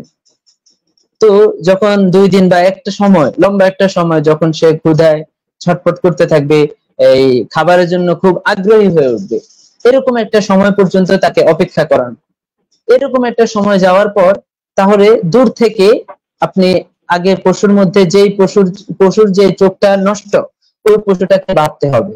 ওই পশুটাকে বেঁধে যেই চোখটা ঠিক আছে, ওই চোখটাকে দূর থেকে তাকে ঘাস দেখাতে হবে। তো আপনি দূর থেকে ঘাস দেখাতে দেখাতে চলে আসবেন। তো যেখানে এসে দেখবেন যে ওই পশু আপনার ঘাসটা দেখে ফেলেছে, মানে সে একটা নড়াচড়া দিয়েছে, কারণ তার পেটেতে অনেক ক্ষুধা, ঘাস দেখলেই সে একটু লাফিয়ে উঠবে বা নড়াচড়া দিয়ে উঠবে। তাহলে যেখানে সে নড়াচড়া দিয়ে উঠলো, সেখানে একটা দাগ বা সেখানে একটা চিহ্ন রেখে যাও। তারপর দ্বিতীয় কাজ কি, চিহ্ন রেখে যাওয়ার পর সেখানে একটা দাগ দেওয়া। তারপর দ্বিতীয় কাজ হচ্ছে নষ্ট চোখটাকে খুলে এবার ভালো চোখটাকে আপনি বাইন্ডিং করে দিবেন, ওটাকে বন্ধ করে দিবেন। তো ভালো চোখটাকে বন্ধ করার পর তারপরে আবার আগের পদ্ধতিটা অবলম্বন করবেন, দূর থেকে তাকে ঘাস দেখিয়ে আনবেন। তো দূর থেকে ঘাস দেখে আনার পর যখন সে ঘাস দেখে একটু ছটফট করে সামনের দিকে অগ্রসর হবে, তখন বুঝবেন যে সে ঘাস দেখেছে, তার দৃষ্টিশক্তি সে পর্যন্ত এসেছে, সেখানে আরেকটা দাগ দিবেন। এই দাগ 2টা দেওয়ার পরে আপনাকে এবার মাপতে হবে যে 2টা দাগের মধ্যে কতটুকু পার্থক্য। যদি 2টা দাগের মধ্যে পার্থক্য এমন বোঝা যায় যে পশুর 1/3 বেশি নাই, দৃষ্টিশক্তি নষ্ট হয়ে গেছে, তাহলে ওই পশু দ্বারা কোরবানি করলে কোরবানি হবে না। কিন্তু যদি পশুর 1/3 দৃষ্টিশক্তি থেকে থাকে, তাহলে ওই পশু দ্বারা কোরবানি করলে কোরবানি হয়ে যাবে, কোনো অসুবিধা হবে না। আশা করি আমি বিষয়টা বোঝাতে পেরেছি। জি, আলহামদুলিল্লাহ। আশা করি বিষয়টা দর্শকরাও বুঝতে পেরেছেন। এরপরেও যদি কোনো বিষয় অসম্পূর্ণ থেকে যায় বা দর্শকদের বুঝতে কষ্ট হয়, অবশ্যই আমাদেরকে কমেন্ট করে জানাবেন। ইনশাআল্লাহ আমরা বিষয়টা নিয়ে আরো বিস্তারিত আলোচনা করার চেষ্টা করবো ইনশাআল্লাহ। তো আমরা এই পর্যায়ে এসে কোনো একটি বিষয় জানতে চাইবো, তা হচ্ছে পুরুষত্বহীন পশু দ্বারা কোরবানি হবে কিনা। পুরুষত্বহীন পশু দ্বারা কোরবানি হয়ে যাবে, কোনো অসুবিধা নেই। এই কোরবানির ক্ষেত্রে এই বিষয়টা তার মধ্যে কোনো রকম প্রভাব বিস্তার করবে না, কোনো অসুবিধা নেই। জি, আমরা আরেকটি প্রশ্ন জানতে চাইবো, তা হচ্ছে বন্ধা পশু দ্বারা কোরবানি করা যাবে কিনা। বন্ধা পশু অর্থাৎ যেই পশু আপনার সন্তান প্রসবে অক্ষম, গাভী কিন্তু সে সন্তান প্রসব করতে পারে না, এরকম যদি কোনো বন্ধা পশু থাকে, সেই পশু দ্বারা কোরবানি করা যাবে কিনা, উত্তর হচ্ছে হ্যাঁ, ওই পশু দ্বারাও কোরবানি হয়ে যাবে, কোনো অসুবিধা নেই। এটা তার কোরবানি হওয়াতে প্রতিবন্ধক কোনো দোষ হিসেবে বিবেচিত হবে না। জি শুকরিয়া। আমরা আরেকটি প্রশ্ন জানতে চাইবো, তা হচ্ছে ল্যাংড়া পশু দ্বারা কোরবানি করা যাবে কিনা। কোন একটি পশু ক্রয় করে আনছে, এখন এই পশুটা ল্যাংড়া পশু ক্রয় করেছে, এই পশু দ্বারা কোরবানি করা যাবে কিনা। ল্যাংড়া পশু, এই ল্যাংড়া পশুর ক্ষেত্রে আপনাকে এখানে দেখতে হবে যে কতটুকু পায়ে তার সমস্যা, কতটুকু সমস্যা সে নিয়ে এসেছে। তো ল্যাংড়া পশু যদি এমন ল্যাংড়া হয় যে সামান্য সমস্যা তার মধ্যে, কিন্তু এই সমস্যাটা তার মধ্যে অতটা সমস্যা না, সে ঠিকভাবে জবেহের স্থান পর্যন্ত যেতে পারে, কোনো অসুবিধা হয় না, যদি এমন হয় তাহলে ওই পশু দ্বারা কোরবানি হয়ে যাবে, কোনো অসুবিধা নেই। এবং ল্যাংড়া পশু যদি এমন হয় একটা পায়ে বেশি সমস্যা, তাহলে ওই পায়ের সমস্যাটা কতটুকু এটা দেখতে হবে। সে 3 পায়ে ভর করে চলে, ওই চতুর্থ পা যে পায়ের সমস্যা ওই পায়ের ভর নেয় কিনা, এই বিষয়টা খুবই গুরুত্বপূর্ণ। যদি দেখেন যে 3 পায়ের পাশাপাশি মাঝে মাঝে চতুর্থ পায়ে সামান্য হলেও ভর নেয়, তাহলে ওই পশু দ্বারা কোরবানি হয়ে যাবে, কোনো অসুবিধা নেই। কিন্তু যদি চতুর্থ পায়ের মধ্যেও কোনো ভর না নেয়, চতুর্থ পায়ের যদি ভর নিতে সে একেবারেই সক্ষম না হয়, চতুর্থ পাটা একেবারে যদি সমস্যা হয়, চতুর্থ পায়ে যদি একেবারে সমস্যা হয়, তাহলে ওই পশু দ্বারা কোরবানি করলে কোরবানি হবে না। জি, এরপরে জানতে চাইবো পাগল পশু দ্বারা কোরবানি করা যাবে কিনা। কোন পশু যদি পাগল হয় তখন ওই পশু দ্বারা কোরবানি। এক্ষেত্রে বিধান হচ্ছে, পাগল যদি সে পশু পাগল হওয়ার কারণে, পাগলামির কারণে কোনো সমস্যা না হয়, অর্থাৎ ঘাস পানি ইত্যাদি সব ঠিকঠাক খায়, যদি ঘাস পানি ইত্যাদি সব ঠিকঠাক খায় মোটামুটি ভাবে, যদি সে ভালো থাকে, তাহলে ওই পশু দ্বারা কোরবানি হয়ে যাবে, কোনো অসুবিধা নাই। কিন্তু যদি সে পাগল হওয়ার কারণে খানা দানা ইত্যাদিতে অনেক বেশি ঝামেলা করে, একেবারে যদি খাবার দাবার না গ্রহণ করে, তাহলে এমন পশু দ্বারা কোরবানি করলে কোরবানি হবে না। আপনাকে দেখতে হবে সে পাগলামির কারণে খাবার দাবার খাচ্ছে কিনা। জি জি, ইনশাআল্লাহ আমরা খুব সংক্ষিপ্ত আকারে বাকি প্রশ্নগুলো দেওয়ার চেষ্টা করব, যেহেতু রাত অনেক গভীর হয়ে যাচ্ছে এবং প্রশ্ন উত্তর আমাদের বিষয়টা একটু বেশি। তো সামনের প্রশ্নগুলো আমরা যাব, তা হচ্ছে পশম কর্তৃত প্রাণী বা পশু দ্বারা কোরবানি করা যাবে কিনা। কোন পশুর পশম কর্তন করা হয়েছে, তখন এই পশুর বিধান কি। পশম কর্তৃত পশু দ্বারা কোরবানি করলে কোরবানি হয়ে যাবে, কোনো অসুবিধা নাই। কিন্তু যদি সে পশম কাটে কোরবানির পশু কোরবানির জন্য কেনার পর, তাহলে এটা তার জন্য একটি নিন্দনীয়, এটা একটি খারাপ কাজ হবে। কোরবানির পশু কোরবানির জন্য কেনার পর তার পশুতে কোন রকম সমস্যা করা, কোন রকম কষ্ট দেওয়া বা কোন রকমে উপকৃত হওয়া, এটা তার জন্য বৈধ নয়। এজন্য কোরবানির পশু কোরবানির জন্য যদি কে কেনে, তারপর সে যদি পশম কাটে, তাহলে এটা তার জন্য উচিত হবে না। কিন্তু আগে থেকে যদি পশুর পশম কাটা তারপরে আপনি কিনলেন কোরবানির জন্য, তাহলে এটা কোরবানি হওয়াতে কোনো প্রতিবন্ধকতার সৃষ্টি করবে না, এটা দ্বারা কোরবানি হয়ে যাবে। শুকরিয়া। আমরা এই পর্যন্ত পশু সংক্রান্ত, দোষ সংক্রান্ত অনেক কিছু বিষয় জানতে পারলাম। এই প্রদেশে আরেকটি বিষয় জানতে চাইবো, তা হচ্ছে আমি ক্রয় করার সময় ভালো পশুই কিনলাম বা ভালো পশুই ক্রয় করলাম, কিন্তু এরপরে যদি এই ধরনের ত্রুটিগুলো, এই ধরনের সমস্যাগুলো দেখা যায়, তখন করণীয় কি, বা ওই ক্রেতার জন্য তখন এই বিষয়গুলো দেখা দিলে করণীয় কি, এই বিষয়টা যদি একটু খোলাসা করতেন। এক্ষেত্রে যে এই দোষগুলোর কারণে আমরা বললাম যে কোরবানি হবে না, যদি এই দোষগুলো দেখা দেয়, এই পশু কেনার পরে একটা ভালো পশু কিনলো কিন্তু পরবর্তীতে কোনো কারণে এই পশুর মধ্যে সমস্যা সৃষ্টি হলো, এমন সমস্যা যেগুলোর কারণে কোরবানি হয় না, যদি এমন সমস্যা সৃষ্টি হয়, তাহলে কোরবানি দাতার দিকে লক্ষ্য নেই। কোরবানি দাতা কে, সে কি ধনী নাকি সে গরিব? যদি সে ধনী হয়, তাহলে তার উপর আরেকটা পশু কোরবানি করা আবশ্যক। এর মূলনীতি আমরা আগেই বলেছিলাম যে ধনীর ক্ষেত্রে কোরবানি ওয়াজিব হয় তার জিম্মায়, এজন্য তার জিম্মায় ভালো একটা পশু কিনে ফেলা তার জন্য আবশ্যক। কিন্তু যদি দরিদ্র ব্যক্তি পশু কেনার পর কোরবানির জন্য প্রতিবন্ধক কোনো দোষ সৃষ্টি হয়, তাহলে সেই ক্ষেত্রে গরিব ব্যক্তির জন্য আরেকটা পশু কিনতে হবে, এমনটা বাধ্যবাধকতা নাই। সে এই পশু দ্বারাই কোরবানি করলে কোরবানি হয়ে যাবে, কোনো অসুবিধা নেই। কারণ হচ্ছে তার জন্য এটা আবশ্যক না ওই পশু দ্বারা। আর আরেক বিষয় মূলনীতির সাথে তো সেটা তো মিলেই, যে গরিবের উপর কোরবানি আবশ্যক হয় তার পশুতে। এখন এই পশু যদিও নাকি দোষ সৃষ্টি হয়ে গেছে তার মধ্যে, ওই পশু দ্বারা কোরবানি করলে তার জন্য কোরবানি হয়ে যাবে। জি, শুকরিয়া, জাযাকুমুল্লাহ। আমরা এই পর্যন্ত জানতে পারলাম কোরবানির পশুর দোষ সংক্রান্ত, কোন কোন দোষ থাকলে কোরবানি হয় আর কোন কোন দোষ থাকলে কোরবানি হয় না, সে বিষয়ে বিস্তারিত আলোচনা করলাম, আলহামদুলিল্লাহ। এখন আমরা চলে যাব আমাদের পরবর্তী আলোচনা, তা হচ্ছে অংশীদারিত্বে কোরবানি প্রসঙ্গে আলোচনা, অর্থাৎ শরীকদারের কোরবানি প্রসঙ্গে আলোচনার বিষয়ে জানতে চাইবো। সে বিষয়ে কিছু প্রশ্ন উত্তরের মাধ্যমে কিছু বিষয় খোলাসা করার চেষ্টা করব। প্রথম প্রশ্ন আমরা করতে চাইবো, তা হচ্ছে কোন পশুতে কত শরীক করা যাবে, কোন কোন পশুতে কত শরীক নেওয়া যাবে, কত শরীক কোরবানি দেওয়া যাবে, সেই বিষয়টা একটু খোলাসা করবেন ইনশাআল্লাহ। হ্যাঁ, কোন পশুতে কতটুকু শরীক নেওয়া যাবে খুবই গুরুত্বপূর্ণ বিষয়। আমরা 6 প্রকার পশুর কথা বললাম, যে 6 প্রকার প্রাণী দ্বারা কোরবানি করলে কোরবানি হবে, অন্যথায় হবে না। তো সেই 6 প্রকারের প্রাণীর মধ্যে এক্ষেত্রে 2 ভাগে বিভক্ত। একটি হচ্ছে এই উট, গরু এবং মহিষ। এই তিনটার ক্ষেত্রে সর্বোচ্চ 7 শরীক হওয়া যাবে, আর সর্বনিম্ন 1। একের নিচে কোনো শরীক হলে হবে না, আবার 7-এর উপরে অংশীদারিত্ব রাখা যাবে না। অর্থাৎ সর্বোচ্চ 7 হতে হবে আর সর্বনিম্ন 1। অর্থাৎ 2 জনে মিলে যদি এই একটা ভাগ নেয় বা 8 জনে মিলে যদি কোরবানি করে, তাহলে ওই পশু দ্বারা কোরবানি হবে না, তার কোরবানি শুদ্ধ হবে না। তো সর্বোচ্চ 7 অংশীদার তার মধ্যে থাকতে পারবে। তারপর দ্বিতীয় যে শ্রেণী রয়েছে সেটি হচ্ছে ছাগল, ভেড়া, দুম্বা। এই ছাগল, ভেড়ার, দুম্বার ক্ষেত্রে সর্বোচ্চ 1, সর্বনিম্ন 1।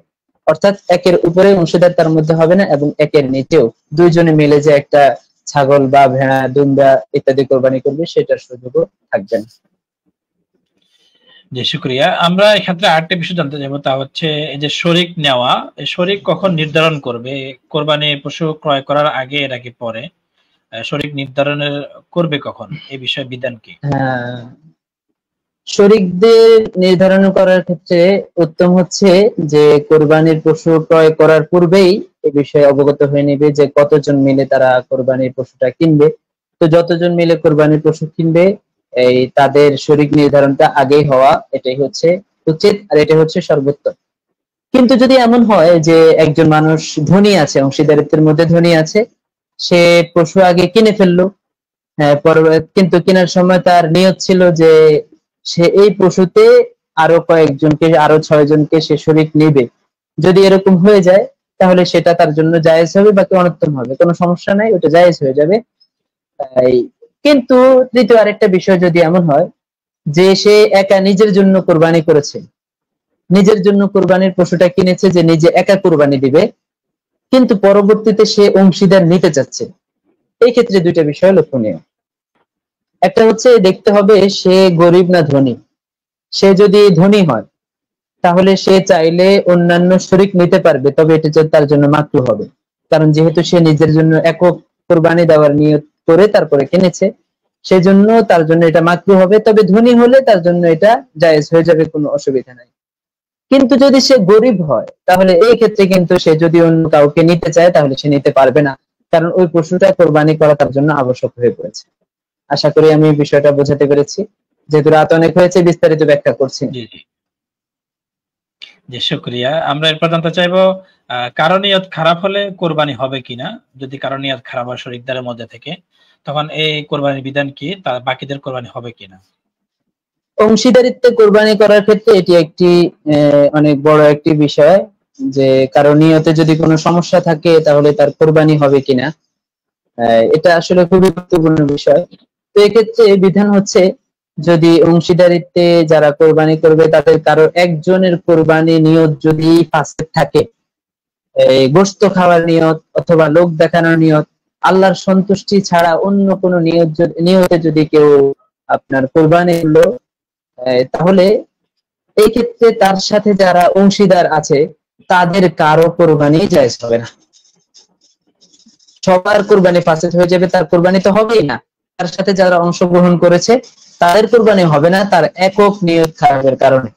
এই জন্য আমাদের উচিত হচ্ছে, যাদের সাথে কোরবানি করব, তাদের সাথে ভালোভাবে জেনে নিব যে তার কোরবানির নিয়ত ঠিক আছে কিনা, কোনো লোক দেখানো অথবা গোশত খাওয়ার নিয়ত তার মধ্যে বিদ্যমান কিনা, এই বিষয়টা ভালোভাবে স্পষ্ট হয়ে তারপরে শরীক নির্ধারণ করা দরকার। আর যে ব্যক্তি গোশত খাওয়ার নিয়ত করবে, তার জন্য আবশ্যক হচ্ছে এই সমস্ত নিয়ত যদি তার মধ্যে থেকেই থাকে, তাহলে সে অংশীদারিত্বে কোরবানি করবে না, সে নিজে যে কোরবানি করবে তার একক কোরবানি না হোক, অন্যের কোরবানি যেন সে ক্ষতিগ্রস্ত না করে, এই বিষয়টা তার জন্য অবশ্যই লক্ষণীয়। আর যারা কোরবানি শরীকে করবে তাদের জন্য অবশ্যই লক্ষণীয়, তাদের মধ্যে কারো যেন আপনার কোরবানিতে ফাসেদ নিয়ত না থাকে। জি, আমরা খেয়াল রাখবো যাতে করে শুধু কোরবানিতে গোস্ত খাওয়ার নিয়ত না থাকে, বা শুধু লোক দেখানোর নিয়ত যাতে না থাকে কোনো শরীকদারের মধ্যে থেকে, সেটা আমরা অবশ্যই খেয়াল রাখবো।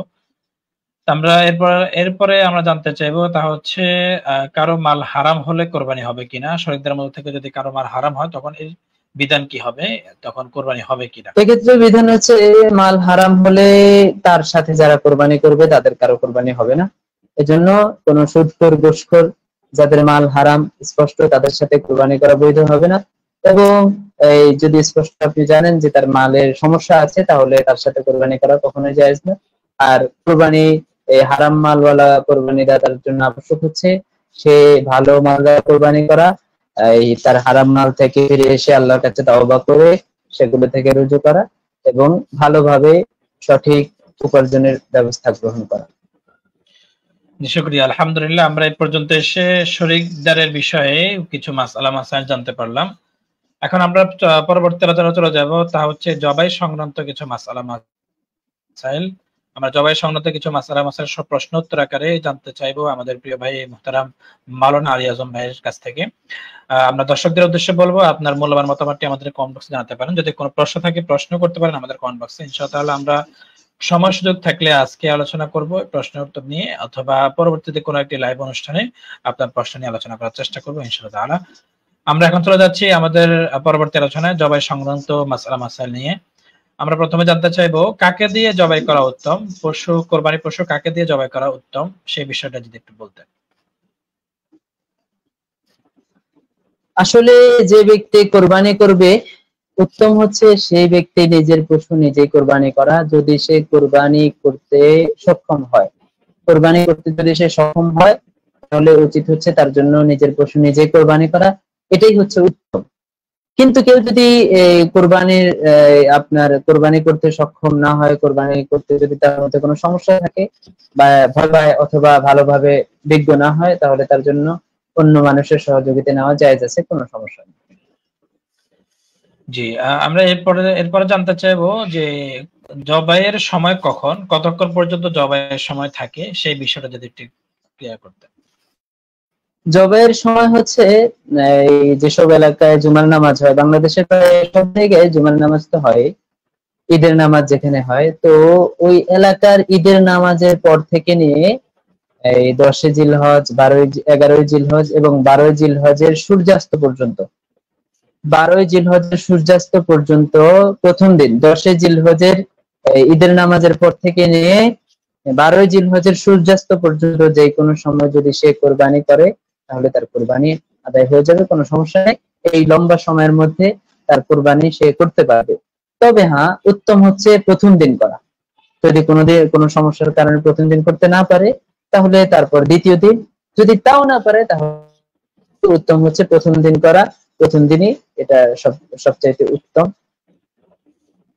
জি, আমরা এই পর্যায়ে জানতে চাইবো জবাইকারীর জন্য শর্ত কি, অর্থাৎ যে জবাই করতেছে বা যে জবাই করবে তার জন্য কি কি শর্ত, কোনো শর্ত আছে কিনা? জবাইকারী অবশ্যই মুসলমান হতে হবে। যদি মুসলমান না হয় তাহলে তার দ্বারা কোরবানি করলে না। যদি আবার জবাইকারী যদি কিতাবী হয়, অর্থাৎ আল্লাহ রাসূলকে স্বীকার করেন, আল্লাহকে মানেন, রাসূলকেও স্বীকার করেন, কিতাবী যদি আহলে কিতাব হয়, আল্লাহর পক্ষ থেকে আসা কিতাবগুলোকে যদি স্বীকার করে, যদি এরকম হয় তাহলেও কোরবানি হয়ে ওই ব্যক্তি কোরবানি করতে পারবে, কোনো অসুবিধা নেই। তারপর জবাইকারীর মধ্যে আরেকটা হচ্ছে সে হালাল হওয়া, অর্থাৎ সে এই হারামের ভিতরে যদি থাকে, শিকারী যদি জবাই করে তাহলে তার দ্বারা ওটা দুরুস্ত হবে না। হারামের ভিতর থেকে সে শিকারী জবাই করতে পারবে না, সে হালাল হতে হবে অবশ্যই। আর যদি মুসলমান হয়, জবাই সম্পর্কে জানে, বিসমিল্লাহর মর্ম বুঝে, এই সমস্ত শর্তগুলো যদি তার মধ্যে পাওয়া যায় তাহলে সে কোরবানি করতে পারবে, সমস্যা হবে না। জি, শুকরিয়া। আমরা এরপর জানতে চাইবো জবাই করার সময় কয়টা রগ কাটা জরুরি, এই বিষয়টা যদি একটু ক্লিয়ার করতেন। জি, প্রশ্নটা একটু আবার করলে ভালো হয়। কয়টা রক কাটা জরুরি? জবাই করার সময় ও যে আমরা পশুটা জবাই করব তখন কয়টা রক হ্যাঁ, কাটা? জবাই করার সময় আসলে জবাইয়ের ক্ষেত্রে 4টা রক কাটা গুরুত্বপূর্ণ। একটি হচ্ছে হুলকুম, 2 নম্বর মারি, আর তৃতীয় দুইটা হচ্ছে ওয়াদাজান। এই অর্থাৎ শ্বাসনালী, খাদ্যনালী এবং রক্ত, এই শ্বাসনালী, খাদ্যনালী এবং রক্ত আসা যাওয়ার যে স্মারক আছে, এই স্মারক দুটো, এগুলো এই জবাই করা আবশ্যক। তো এই 4টা রক কাটা এই সুন্নত। এই 4টা রক যদি কেউ না কাটে, 3টা কাটে, তাহলেও তার কোরবানি হয়ে যাবে। তবে 3টার কমে কাটলে কিন্তু কোরবানি হবে না। কেউ যদি 2টা কাটলো বা 1টা কাটলো, তাহলে তার সেক্ষেত্রে জবাইটা দুরুস্ত হবে না, জবাইটা সঠিক হবে না। সর্বনিম্ন 3টা রক তাকে কাটতে হবে। জি, আমরা এই পর্যায়ে আরেকটি যে বিষয় জানতে চাইবো, আমরা জবাই করার সময় একটি বিষয় লক্ষ্য মানে দেখতে পাই, তা হচ্ছে জবাই করার পরে পশুকে ছুরি দিয়ে আঘাত করে বা গলার মধ্যে একটু আঘাত করে, এমন আঘাত করা যাবে কিনা, বা রক কাটার জন্য বা যে কোনো বিষয়ের জন্য এরকম আঘাত করে থাকে আমরা দেখে থাকি, বা এই এটা বিধানে কি আঘাত করা হ্যাঁ, যাবে কিনা? এটা খুবই গুরুত্বপূর্ণ বিষয় যে জবাই করে 4টা রক কাটার পরেও অনেকে ছুরি দ্বারা পচিয়ে এই তাড়াতাড়ি তার জানটা বের করতে চায়। এটা আসলে করা যাবে কিনা? উত্তর হচ্ছে এটা কখনোই করা যাবে না। এটা একটি খুবই ঘৃণ্য একটি কাজ। এটা প্রাণীকে কষ্ট দেওয়া হয় এটার মাধ্যমে।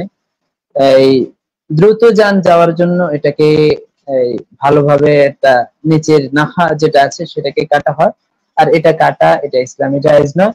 সে 4টা রক কাটার পরে তার দম যাওয়া পর্যন্ত তাকে অপেক্ষা করতে হবে। দম যাওয়ার জন্য সে আরো পদ্ধতি অবলম্বন করে তাড়াতাড়ি তাকে কষ্ট দিয়ে মারলো, এটা কখনোই তার জন্য জায়েজ হবে না। বরং এক্ষেত্রে আমরা দেখতে পাই যে অনেক সময় প্রাণী হার্ট অ্যাটাক করে বসে, যে ওটার মধ্যে সমস্যার কারণে স্ট্রোক করে বসে। যদি এরকম কোনো সমস্যার কারণে প্রাণী মারা যায়, জবেহের কারণে যদি দম না গিয়ে ওইটার কারণে যদি মারা যায়, তাহলে এই ক্ষেত্রে তার পশুটা হালাল হবে না হারাম হবে, এটা নিয়ে কিন্তু সংশয় আছে। যদি এমন কারণ স্পষ্ট হয়ে যায় যে জবাইয়ের কারণে সে মারা যায় না, বরং ওই আঘাতের কারণে মারা গেছে, তাহলে কিন্তু তার জবাই হবে না।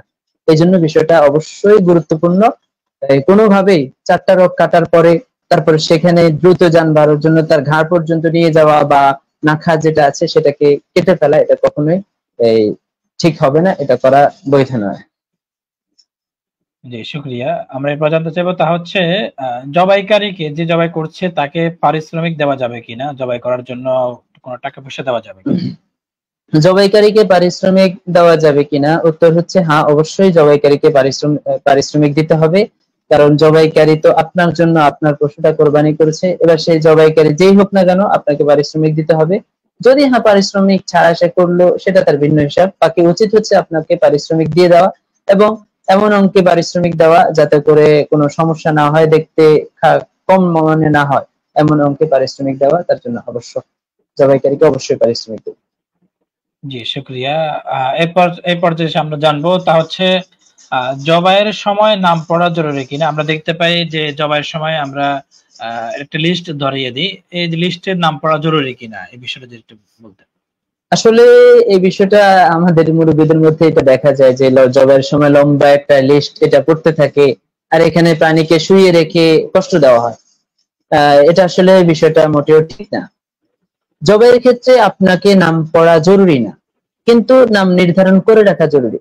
তো যদি নির্ধারণ হয়ে যায় যে অমুক 7 জনের পক্ষ থেকে আল্লাহর নামে এই পশুটা কোরবানি হবে, তাহলে এক্ষেত্রে আর কোনো সমস্যা নাই, এক্ষেত্রে নাম পড়তে হবে না। যদি নাম নির্ধারিত হয়ে যায়, সমস্যা এটাই যথেষ্ট। তারপরে যদি পড়ে, তাহলে প্রাণীকে শুইয়ে রাখার আগে পড়তে হবে। প্রাণীকে কষ্ট দিয়ে এভাবে নাম পড়ে এরকম কোনো কিছু করা যাবে না।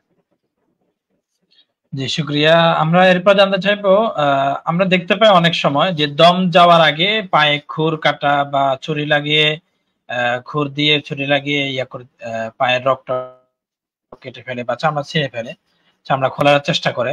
এই ধরনের কাজ করা যাবে কিনা, পায়ে খুর লাগানো যাবে কিনা? আসলে দম যাওয়ার আগেই প্রাণীর মধ্যে এমন কিছু কাজ না করা, যে কাজটা জীবিত থাকা অবস্থায় করলে সে ব্যথা পায়। অনেক সময় দেখা যায় যে এখনো দম যাওয়ার বাকি আছে, কিন্তু প্রাণীর শরীরে তো শক্তি কম, এই জন্য প্রাণীটাকে ধরে তারপর তার পায়ের তারপর চামড়া ছিলা শুরু করে। এটা আসলে মোটেই উচিত নয়। এটা তার প্রাণীর প্রাণ যতক্ষণ আছে ততক্ষণ তার মধ্যে কোনো রকম কোনো হরকত করা এটা মোটেও উচিত না। এটা একটা মাকরুহে তাহরিমি কাজ, হারামের পর্যায়ে, এটা করা যাবে না। কারণ এতে প্রাণীর খুব কষ্ট হয়। এমনিতেই তো তার দম বের হয়ে যাচ্ছে জবাই করার ফলে, তারপরে এখনো দাম যায় নাই, এর মধ্যে আপনি আরেকটা ক্ষতি তার মধ্যে সৃষ্টি করলেন। এটা আসলে মোটেও উচিত নয়।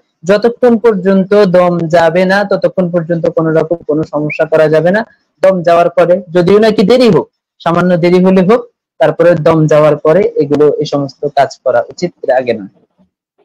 জি, শুকরিয়া। জবাই সংক্রান্ত আমরা আরেকটি বিষয় জানতে চাইবো, লাস্টে একটি বিষয়, তা হচ্ছে রাতে কোরবানি করা যাবে কিনা? কেউ যদি দিনে কোরবানি না করতে পারে, তখন অন্যান্য দিনে তো কোরবানি করা যাবে, তখন রাতে কোরবানি করা যাবে? রাতে কোরবানির বিষয়টা আসলে হাদিস শরীফে এটা নিষেধ করা হয়েছে একটা কারণে, সেটা হচ্ছে রাতে কোরবানি করলে কোরবানির পশুর রগ ঠিকভাবে কাটা যায় কিনা এই ধরনের সংশয়ের কারণে। তো এই কারণটা যদি না থাকে তাহলে রাতে কোরবানি করা যাবে। অর্থাৎ আপনি এমন ভাবে লাইটিং সিস্টেমটা করেছেন, দিনের চাইতেও বেশি আলো বা দিনের মতো আলো, সবকিছু স্পষ্ট বোঝা যায়, কয়টা রগ কাটা গেল না গেল, এগুলো সবকিছু যদি স্পষ্ট হয়, লাইটিং সেটআপ যদি ভালো হয়, তাহলে রাতে কোরবানি করতে পারবেন, কোনো অসুবিধা নেই। কিন্তু যদি রাতে অন্ধকারে কোরবানি করেন তাহলে এটার জন্য নিষেধাজ্ঞা রয়েছে। কারণ এটার মাধ্যমে আপনার পশুর হারাম অংশ আপনি খাবারে নিয়ে আসতে পারেন। তারপরে যেই রগ কাটা যাওয়া দরকার ছিল সেটা নাও কাটা যেতে পারে, অথবা যেই রগ কাটা দরকার ছিল না আপনার গলা পর্যন্ত, ওগুলো কাটা, অর্থাৎ অনেক রকম সমস্যা হয়ে যেতে পারে। এই জন্য কোনোভাবেই যদি রাইটিং সেটআপ ঠিক না হয় তাহলে রাতে কোরবানি করা উচিত নয়। কিন্তু যদি সবকিছু ঠিকঠাক থাকে, লাইটিং সেটআপ ভালো থাকে, দিনের মতো যদি সবকিছু স্পষ্ট হয়ে যায়, তাহলে রাতে কোরবানি করতে পারেন, কোনো অসুবিধা নেই। জি, শুকরিয়া, জাযাকুমুল্লাহ। আমরা এই পর্যন্ত জবাই সংক্রান্ত বিষয়ে কয়েকটি মাসআলা জানতে পারলাম প্রশ্ন উত্তরের মাধ্যমে। আমরা একেবারে চলে আসছি অনুষ্ঠান শেষের পর্যায়ে। আমরা এখন কিছু বিষয় আলোচনা করব, তা হচ্ছে গোশত বন্টন, অর্থাৎ শেষ পর্যায়ে যে আমরা গোশত বন্টন করি, গোশত বন্টনের বিষয়ে কিছু আলোচনা করবো ইনশাআল্লাহ তাআলা প্রশ্ন উত্তরের মাধ্যমে। দর্শকদেরকে বলবো, আপনি অবশ্যই আপনার মূল্যবান মতামতটি আমাদের কমেন্ট বক্সে জানাতে পারেন, এবং আপনার যদি কোনো প্রশ্ন থাকে তাও আমাদেরকে কমেন্ট বক্সে জানাতে পারেন। ইনশাআল্লাহ তাআলা আমরা উত্তর দেওয়ার চেষ্টা করব যদি সময় থাকে। আমরা আজকে এখন শেষ পর্যায়ে আলোচনা করব গোশত বন্টনের বিষয় নিয়ে। এই পর্যায়ে এসে আমরা প্রশ্নের মাধ্যমে জানতে চাইবো, তা হচ্ছে কয় ভাগ করা উচিত গোশতকে? আমরা যে গোশত কোরবানি করছি, কোরবানির গোশতকে, পশুর গোশতগুলোকে আমরা কয় ভাগ করতে পারি বা কয় ভাগ করা উচিত আমাদের জন্য? কোরবানির পশুর গোশত, অর্থাৎ যে ব্যক্তি কোরবানি করবে সে যদি নিজের পক্ষ থেকে একটা কোরবানি করে থাকে, তাহলে সেই কোরবানির পশুটাকে উত্তম হচ্ছে 3 ভাগে ভাগ করা। একটা হচ্ছে আপনার নিজেদের জন্য, দ্বিতীয় হচ্ছে আত্মীয় স্বজনদের জন্য, তৃতীয় হচ্ছে গরিব মিসকিনদের জন্য।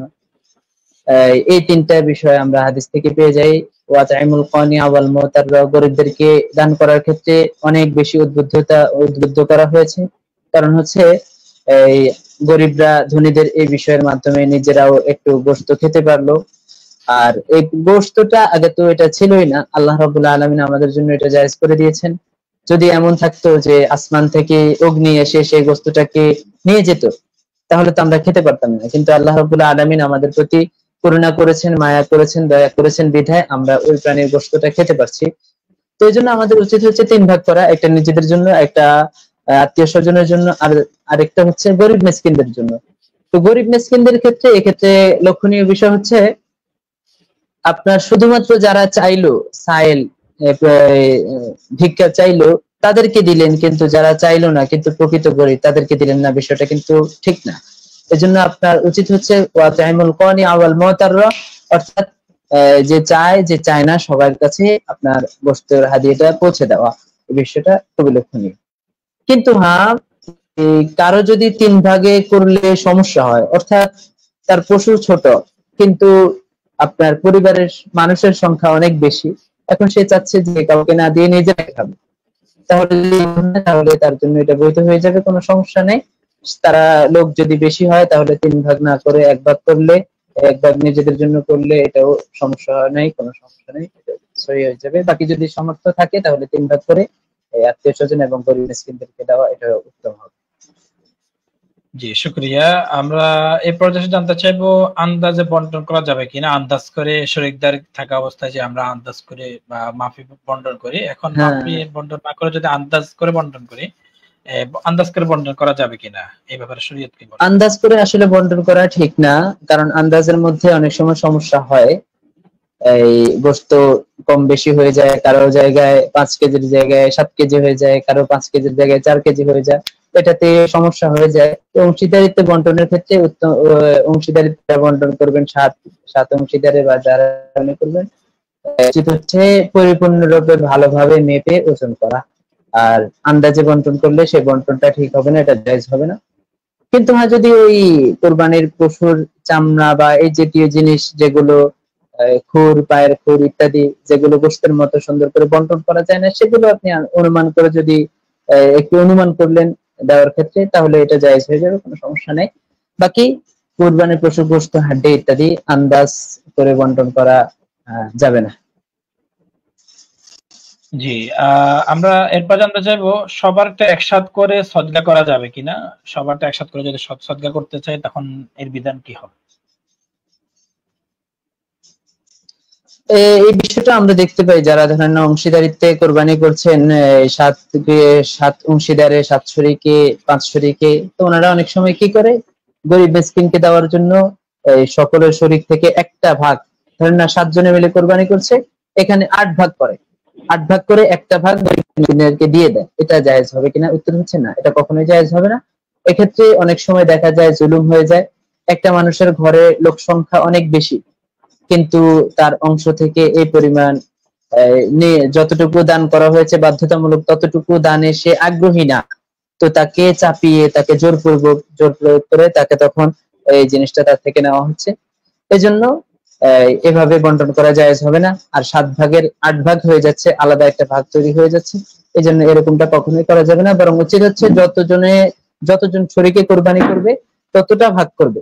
ততটা ভাগ করার পর তারা যে যার মতো করে গরিব মিসকিনদেরকে দান করতে পারবে, এটা তাদের ব্যক্তিগত একটা অধিকার, তাদের মতো করে তারা দান করবে। তার বাধ্যতামূলক তাদেরকে চাপিয়ে দেওয়া, এটা কখনোই জায়েজ হবে না। জি, শুকরিয়া। আমরা এই পর্যায়ে এসে জানতে চাইবো, আমরা যদি কোরবানির গোশত বিক্রি করি বা পারিশ্রমিক হিসেবে দিতে চাই, তাহলে এটা দেওয়া যাবে কিনা বা এটা শরীয়ত কি বলে এই সম্পর্কে? কোরবানি পশুর গোশত কখনোই বিক্রি করা জায়েজ হবে না, কারণ কোরবানি পশুর গোশত এটা আল্লাহর পক্ষ থেকে আমাদেরকে খেতে দেওয়া হয়েছে। কারণ আমরা আল্লাহর সন্তুষ্টির জন্য কোরবানি দিচ্ছি, তো আল্লাহ আমাদেরকে কেমন যেন মেহমানদারি করাচ্ছেন, ওই পশুর গোশত দ্বারা মেহমানদারি করাচ্ছেন, সেটা আমাদের জন্য গ্রহণ করা আবশ্যক। সেটাকে আমরা বিক্রি করতে পারবো না, এটা সদকা করতে হবে অথবা আমরা খেতে হবে, কোনোভাবেই বিক্রি করতে পারবো না, ওটা বিক্রি করে উপার্জন করা যাবে না। অনুরূপ ভাবে কেউ যদি বিক্রি করলো না, কিন্তু কোরবানির জন্য যে কসাই রাখলো, তাকে পারিশ্রমিক হিসেবে টাকা না দিয়ে এই পশুর গোশত দিয়ে তাহলে এটা জায়েজ হবে কিনা? উত্তর হচ্ছে না, এটা বিক্রির সমপর্যায়ে, এটাও জায়েজ হবে না। কোনোভাবে কোরবানির পশুর গোশতকে আপনার পারিশ্রমিক হিসেবে দেওয়া, এটা দুরূহ হবে না, এটা ঠিক হবে না। আবার অনেক সময় দেখা যায় যে সরাসরি বলে না যে এটা কোরবানির পশুর গোশতটা আপনার করবে, এই পারিশ্রমিক হিসেবে দিবে, কিন্তু পারিশ্রমিকটা একটু কম দিয়ে উদ্দেশ্য রাখা হয় যে গরুর গোশতটা একটু বাড়িয়ে দিবে, এটা তার মধ্যেও থাকে এবং পরিশ্রমীর মনের মধ্যেও থাকে। যদি এরকম হয় তাহলে এটাও জায়েজ হবে। অর্থাৎ কোনোভাবেই কোরবানির পশুর গোশত বিক্রি বা পারিশ্রমিক হিসেবে দেওয়া, এটা জায়েজ হবে না। আশা করি বিষয়টা বোঝাতে পেরেছি। জুবের ভাই কি লাইনে আছেন? প্রিয় দর্শক, অনেকক্ষণ যাবত আপনাদের সাথে ছিলাম। কোরবানি সম্পর্কে অনেকগুলো প্রশ্ন ভাই করেছেন, সেগুলো উত্তর দেওয়ার চেষ্টা করেছি। তারপরেও আপনাদের মনের মধ্যে যদি কোনো রকম প্রশ্ন থেকে থাকে, তাহলে অবশ্যই সেই প্রশ্নগুলো আপনারা আমাদেরকে জানাবেন। এখন হয়তো লাইভ শেষ হয়ে যাবে কিছুক্ষণের মধ্যে, তাই আপনাদের জানা প্রশ্নগুলো, যেগুলো আপনারা জানতে চান, সে সমস্ত প্রশ্নগুলো আমাদেরকে ইনশাআল্লাহ জিজ্ঞেস করবেন, আমরা উত্তর দেওয়ার চেষ্টা করব ইনশাআল্লাহ। জুবের ভাই, আপনি লাইনে আছেন?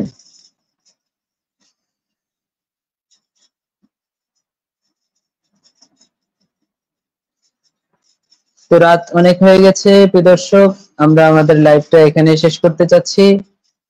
আল্লাহ সবাইকে ভালো রাখুন, সুস্থ রাখুন। যে সমস্ত মাসালা আলোচনা হয়ে গেছে, যদি কোনো ভুল হয়ে থাকে, আল্লাহ আমাদেরকে সেই ভুল থেকে হেফাজত করুক, আর সঠিক মাসালাগুলো বুঝে শুনে আমাদেরকে আমল করার তৌফিক দান করুক। সেই প্রত্যাশা নিয়ে যারা এতক্ষণ লাইভে ছিলেন, সবাইকে আন্তরিকভাবে ধন্যবাদ জানাচ্ছি। আপনারা লাইভে থেকে আমাদের সাথে যুক্ত ছিলেন। অবশ্যই আপনারা একটা পুণ্যের কাজ করেছেন। কোরবানি সম্পর্কে মাসআলা জানা এটা খুবই একটি পুণ্যের কাজ, কারণ আমরা একটা মাসআলা বিষয় একটা কাজ করছি, কিন্তু সে সম্পর্কে যদি আমরা ভালোভাবে পারদর্শী না হই, সে সম্পর্কে যদি আমরা না জানি, এটা আমাদের জন্য খুবই ক্ষতির কারণ। এজন্য আমরা চেষ্টা করেছি প্রশ্নোত্তরের মাধ্যমে, উপস্থাপক সাহেব প্রশ্ন করেছেন, আমরা যতটুকু পেরেছি চেষ্টা করেছি আপনাদের উত্তরগুলো দেওয়ার জন্য। জি জি, আসলে আমার এখানে সমস্যা করছিল, এই কারণে আমি বেঁচে গেছিলাম। আচ্ছা, শুকরিয়া, জাযাকুমুল্লাহ। আশা করি আমাদের প্রশ্ন উত্তরটা শেষ হয়েছে একেবারে সব বিষয়। কোরবানির গোশত দ্বারা মেহমানদারি করানো যাবে কিনা বা মেহমানদারি করানো যাবে, এই বিষয়টি আলোচনা হয়েছে কিনা? আচ্ছা, কোরবানির গোশত দ্বারা মেহমানদারি করা যাবে কিনা, উত্তর হচ্ছে যদি কোরবানির গোশত এমনিতেই কোরবানির জন্যই ক্রয় করা হয়, কোরবানির জন্যই, অর্থাৎ কোরবানি করার ক্ষেত্রে কোনো সমস্যা নেই, ওই সময় মেহমানদারির চিন্তায় সে কোরবানি করলো না, পরবর্তীতে সে ওই পশুর গোশত দ্বারা মেহমানদারি করালো, তাহলে এটা করতে পারবে, কোনো অসুবিধা নেই। কিন্তু যদি সে কোরবানি পশু ক্রয় করার সময় সে চিন্তা করলো আমি এই পশু দ্বারা মেহমানদারি করাবো, কোরবানিও করবো, এক কাজে দুই কাজ সারবো, তাহলে এটা তার জন্য বৈধ হবে না। অর্থাৎ নিয়তটা পরিপূর্ণরূপে আল্লাহর জন্য, আল্লাহর সন্তুষ্টির জন্য হতে হবে। নিয়তের মধ্যে কোনো সমস্যা হলে কিন্তু কোরবানি তার শুদ্ধ হবে না। জি, শুকরিয়া, জাযাকুমুল্লাহ। আলহামদুলিল্লাহ, আমরা আজকের এই লাইভ অনুষ্ঠানের মাধ্যমে একেবারে শুরু থেকে শেষ পর্যন্ত কোরবানি পশু ক্রয় করা নিয়ে, কোন কোন পশু ক্রয় করতে হবে, ক্রয় করা যাবে, কোন পশুর বয়স কতটুকু হওয়া জরুরি, বা কোন পশুর কোন দোষ থাকলে কোরবানি করা যাবে, কোন দোষ থাকলে কোরবানি করা যাবে না, এবং জবাই শরীকদারের বিষয়ে আলোচনা করেছি, এবং জবাই সংক্রান্ত অনেক কিছু মাসআলা আলোচনা করেছি, এবং শেষে এসে আমরা গোশত বন্টনের বিষয়ে আমরা অনেক আলোচনা করেছি। প্রশ্ন উত্তরের মাধ্যমে আপনাদের সম্মুখে বিষয়গুলো ফুটিয়ে তোলার চেষ্টা করেছি। তো আপনাদের যদি আজকের এই মাসাইলের বিষয়ে কোনো বিষয়ে যদি বুঝতে কষ্ট হয় বা বুঝে না আসে, অবশ্যই আমাদেরকে কমেন্ট করে জানাতে পারেন, অথবা আমাদের ইনবক্সেও জানাতে পারেন, অথবা নিকটস্থ কোনো ইফতা বিভাগ বা কোনো মুফতি সাহেব যদি থাকে, তাদের থেকে বিষয়গুলো আরো খোলাসা করে নিতে পারেন আপনার বিষয়গুলো। এখানে একটা প্রশ্ন এসেছে খুবই গুরুত্বপূর্ণ।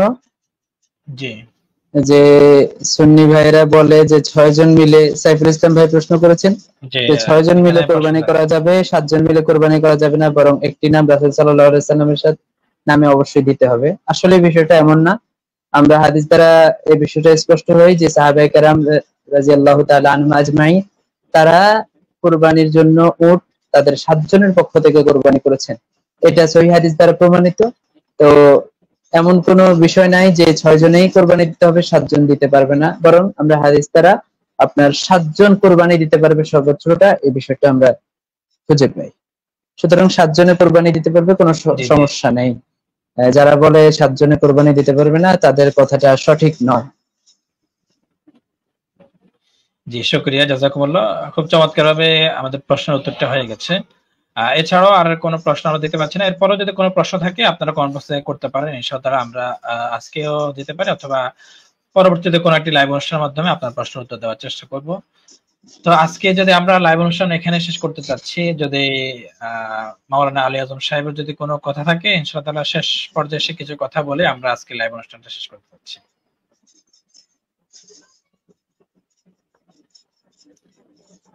এতক্ষণ যারা আমাদের সাথে ছিলেন, আপনারা আপনাদের মূল্যবান সময়টা এখানে দিয়েছেন, সবাইকে জাযাকুমুল্লাহ। আল্লাহ রাব্বুল আলামিন এর জন্য আপনাদেরকে উত্তম প্রতিদান দান করুক। তারপরে নেক্সটে আমরা কি নিয়ে কথা বলতে পারি, আপনাদের যদি এরকম কোনো মতামত থাকে, তাহলে face the people, face the truth, সত্যের মুখোমুখি, ওনাদের সাথে যোগাযোগ করবেন। ইনশাআল্লাহ আমরা সেই বিষয় নিয়ে আমাদের সময় করে আপনাদের সাথে যুক্ত হওয়ার চেষ্টা করব, লাইভে ইনশাআল্লাহ আসার জন্য চেষ্টা করব। আপনারা আমাদের জন্য দোয়া করবেন। আল্লাহ আপনাদেরকে ভালো রাখুন, সবাইকে ভালো রাখুন, সুস্থ রাখুন, সেই প্রত্যাশা নিয়ে আজকের মতো এখানে বিদায় নিচ্ছি। আসসালামু আলাইকুম ওয়া রাহমাতুল্লাহি ওয়া বারাকাতুহু। জি, ওয়ালাইকুম আসসালাম ওয়া রাহমাতুল্লাহ। শুকরিয়া, জাযাকুমুল্লাহ। আমরা আমাদের ফেস দ্য ট্রুথ, সত্যের মুখোমুখি এই প্ল্যাটফর্মের পক্ষ থেকে আন্তরিক মোবারকবাদ এবং শুভেচ্ছা জানাচ্ছি আমাদের প্রিয় ভাই মাওলানা আলী আজম সাহেবকে, আমাদেরকে ওনার মূল্যবান সময়টুকু দেওয়ার জন্য। তো আমরা শেষ একটি আহ্বান জানিয়ে আজকে লাইভ অনুষ্ঠানে শেষ করব, তা হচ্ছে আমাদের এই লাইভ অনুষ্ঠানটি বেশি বেশি শেয়ার করবেন। আজকে গুরুত্বপূর্ণ অনেক বিষয় নিয়ে আমরা আলোচনা করেছি, এবং আরেকটি বিষয় আপনাদেরকে জানিয়ে রাখবো, ইনশাআল্লাহ আগামীকালকে আমাদের 9 জিলহজ মাসের 9 তারিখ আগামীকাল সকাল থেকে 9 জিলহজ শুরু হবে। তো আপনারা আজকে জোহর মাগরিবের পর থেকে শুরু হয়েছে, আপনারা যদি রোজা রাখতে চান অবশ্যই আগামীকালকে রোজা রাখতে পারেন। 9 জিলহজের রোজা ইনশাআল্লাহ 9 জিলহজের রোজা রাখবেন। আপনারা পূর্বের 1 বছরের গুনাহ এবং পরের 1 বছরের গুনাহ মাফ করে নিতে পারবেন এই রোজার মাধ্যমে। আগামীকাল সকাল আজকে ভোররাত্রে সাহারি খাবেন, এরপরে পরের দিন সকালবেলা রোজা রাখবেন, এরপরে ইফতার করবেন, ইনশাআল্লাহ এই ফজিলতটুকু আপনি পেয়ে যাবেন। তো এই আহ্বান জানিয়ে আমাদের আজকের এই লাইভ অনুষ্ঠান শেষ করছি। আসসালামু আলাইকুম ওয়া রাহমাতুল্লাহি ওয়া বারাকাতুহু।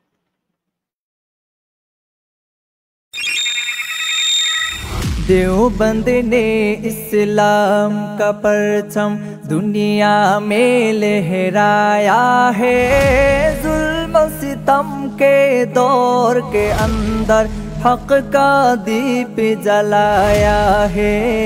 देवबंद ने इस्लाम का परचम दुनिया में लहराया है, जुल्म सितम के दौर के अंदर हक का दीप जलाया है।